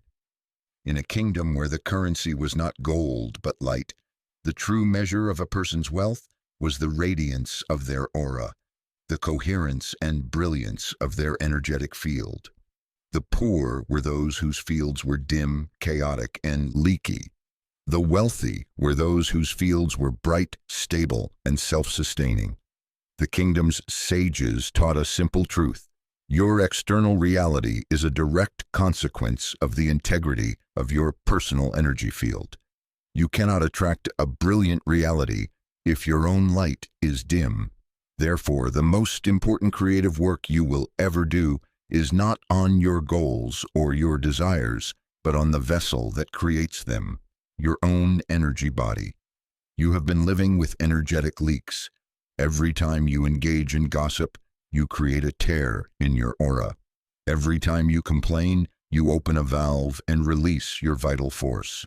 Every time you indulge in worry or fear, you are voluntarily giving your power away to an illusion.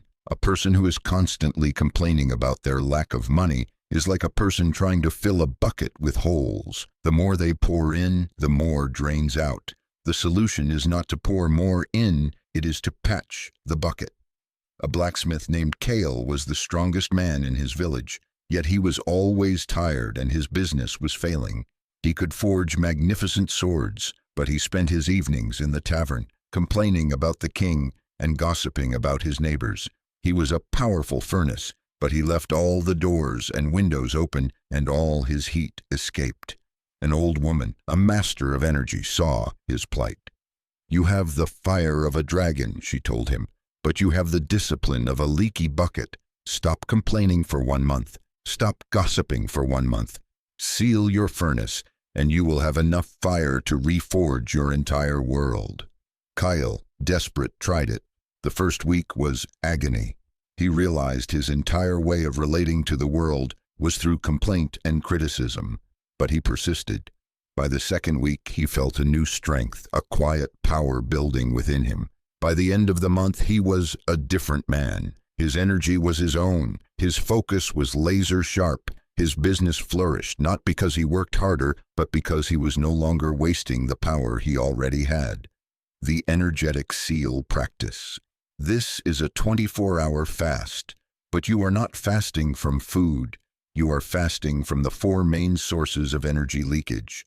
1. Complaining inwardly or outwardly.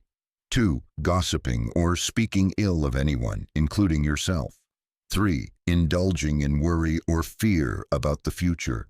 4. Justifying or defending your position. For 24 hours you will seal these leaks. When a complaining thought arises, you will simply let it go without giving it energy.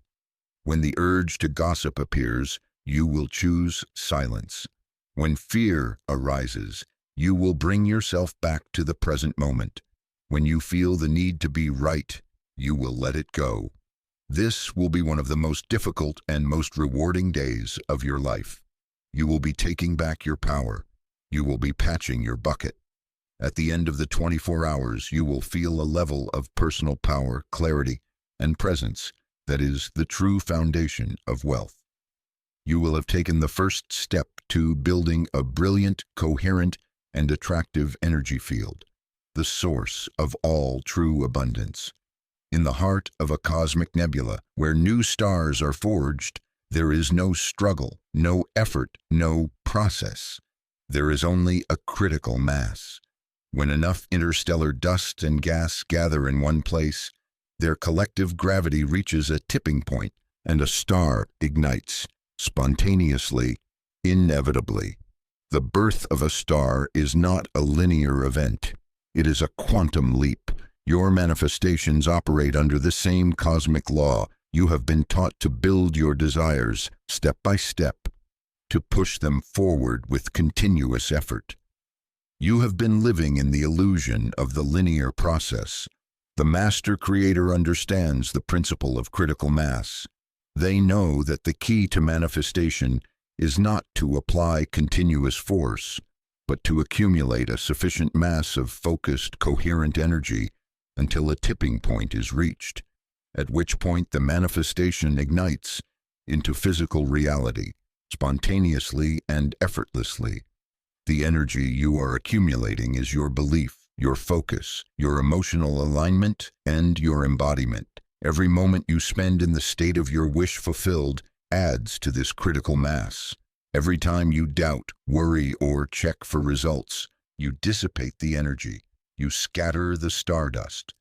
This is why some people can focus on a desire for years with no result. They are constantly accumulating and then dissipating their energy. They never reach the tipping point. A prospector named Silas spent his life searching for a legendary vein of gold. He would dig a hole, and if he didn't find gold after a few days, he would get discouraged, abandon the hole, and start digging somewhere else. His whole life was a series of abandoned holes, He never found the great vein. His friend Bartholomew was different. He was a man of quiet, unshakable focus. He would use his intuition to choose a spot, and then he would dig. He would dig through dirt, through rock, through discouragement. He did not waver. He was not applying more effort than Silas. He was applying more sustained, focused effort. He was accumulating his work in one place.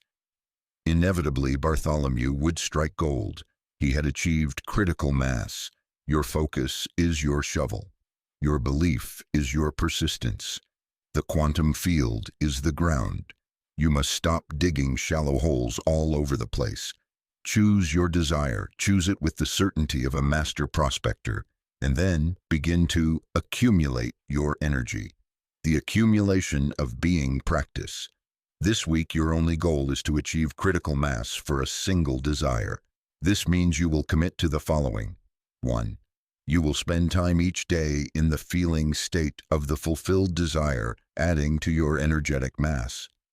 2. You will consciously refuse to dissipate your energy by checking if it's working. The checking itself is a statement of doubt that scatters the stardust. 3. When doubts arise, you will not fight them. You will see them as clouds passing in front of your star. You will hold your focus steady on the growing core of light. 4. You will seal your energy leaks.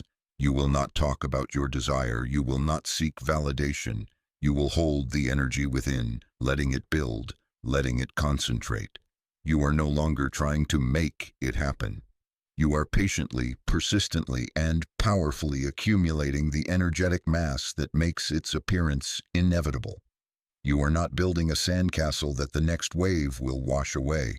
You are gathering the elements for the birth of a new star in the firmament of your reality. And when it ignites, its light will be undeniable.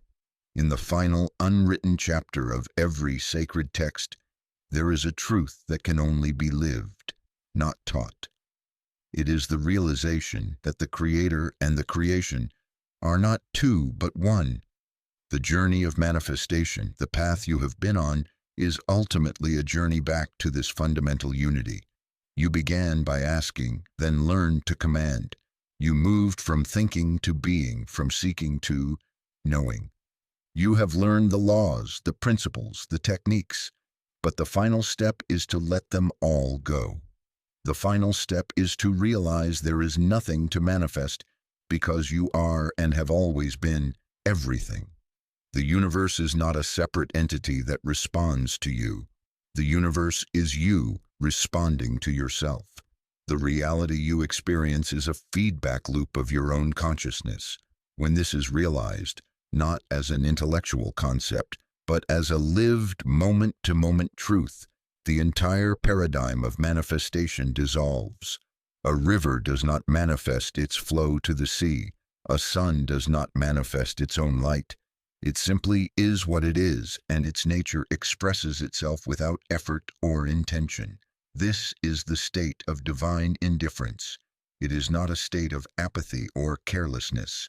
It is a state of such profound trust and unity with the cosmos that you no longer need to consciously create your reality, because you know that your highest good is the default state of the universe. You release the oars and allow the divine current to carry you. You trust its intelligence more than your own. A master painter at the end of her life was asked for her greatest secret. Her students expected a lesson in color theory or composition. She simply smiled and said, "I finally learned to get out of the way of the painting." In her youth, she had forced her will upon the canvas. In her mastery, she became a conduit through which the spirit of beauty could express itself. She did not create the paintings. She allowed them to be created through her.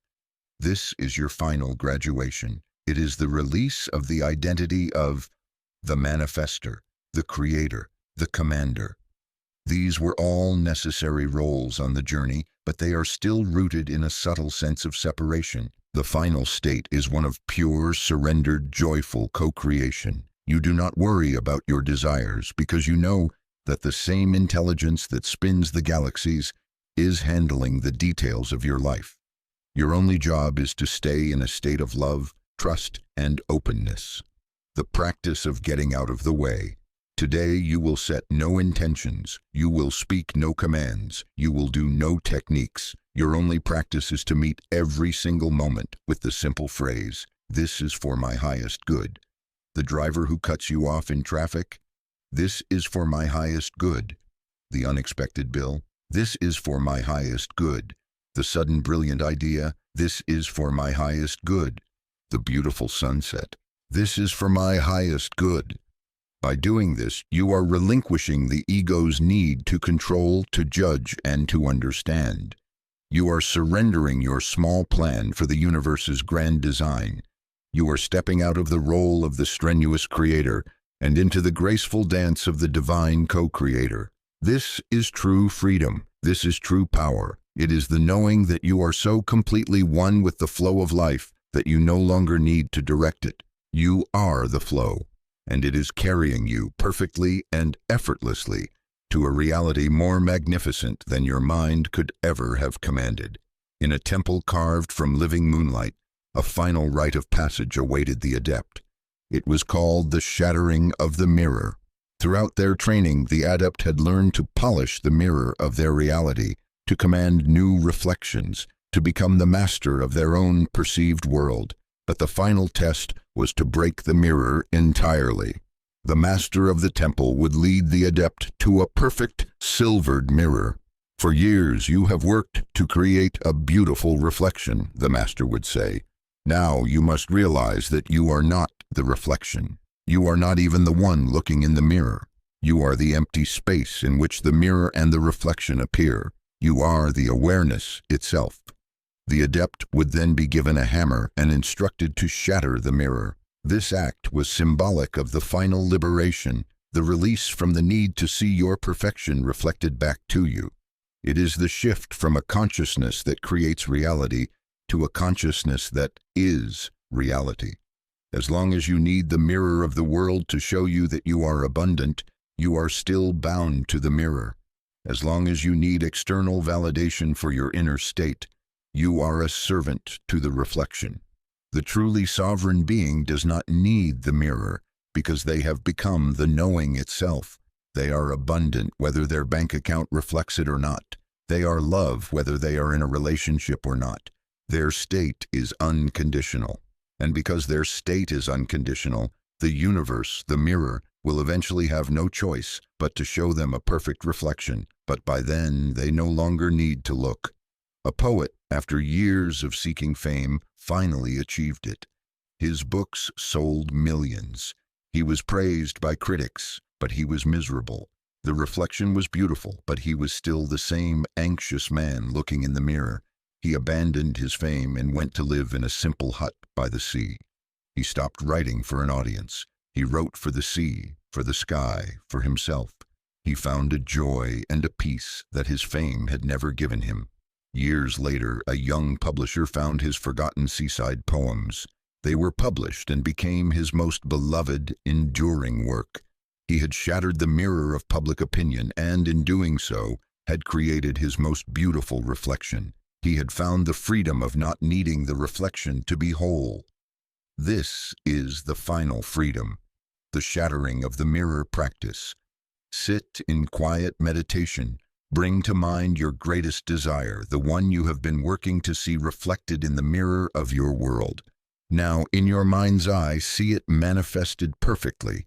The money, the relationship, the success, it's all there in the mirror, clear and beautiful. Feel the joy, the relief. Now, with a conscious act of will, turn away from the mirror. Let it go. Find the place inside you that is whole and complete, without the reflection. Find the peace, the abundance, the love that is inherent in your being that needs no external proof. Dwell in this unconditional state. This is the state of the master. You have shattered your attachment to the outcome.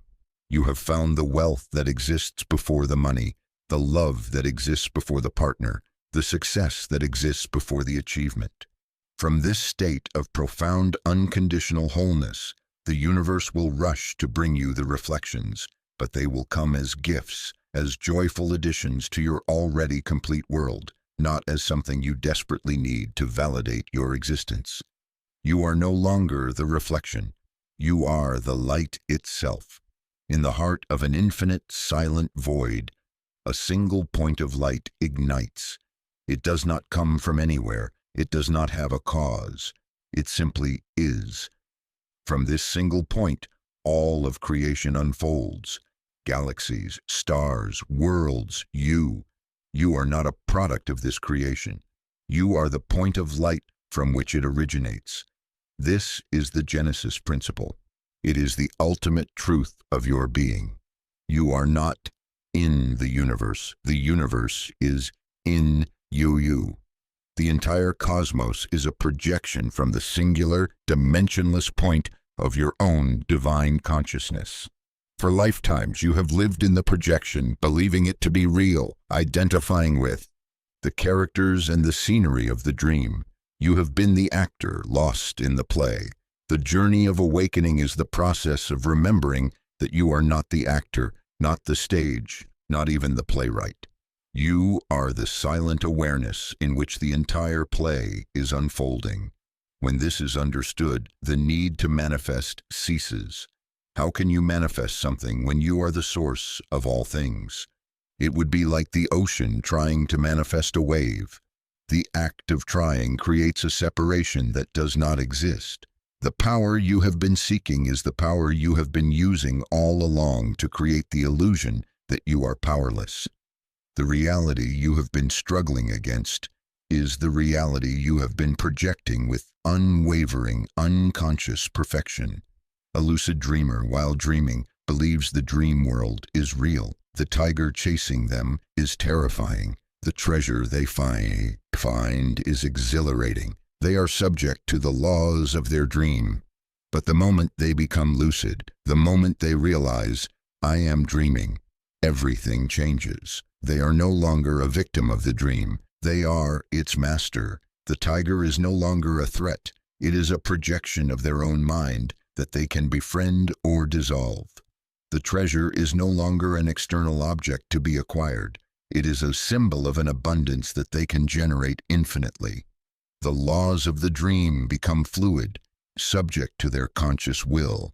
Your awakening to the Genesis principle is this moment of ultimate lucidity. It is the realization, I am dreaming this reality. The final realization. There is no practice for this. There is no technique.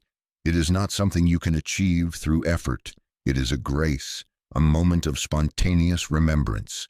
It may come now as you hear these words. It may come tomorrow. It may come in years. But your journey has brought you to its threshold. All you can do is create the space for it to dawn. You do this by releasing your grip on the dream. You stop struggling so hard with the characters and the plot. You relax, you trust, you play. You treat the problems of your life with a lighter touch, knowing they are but shadows in the grand illusion, and you rest in the silent, loving awareness that you are the dreamer, and you can dream any dream you choose. Or you can awaken. The choice has always been and will always be yours. This is the end of this transmission, but it is the beginning of your true life. The words are over. The knowing begins now.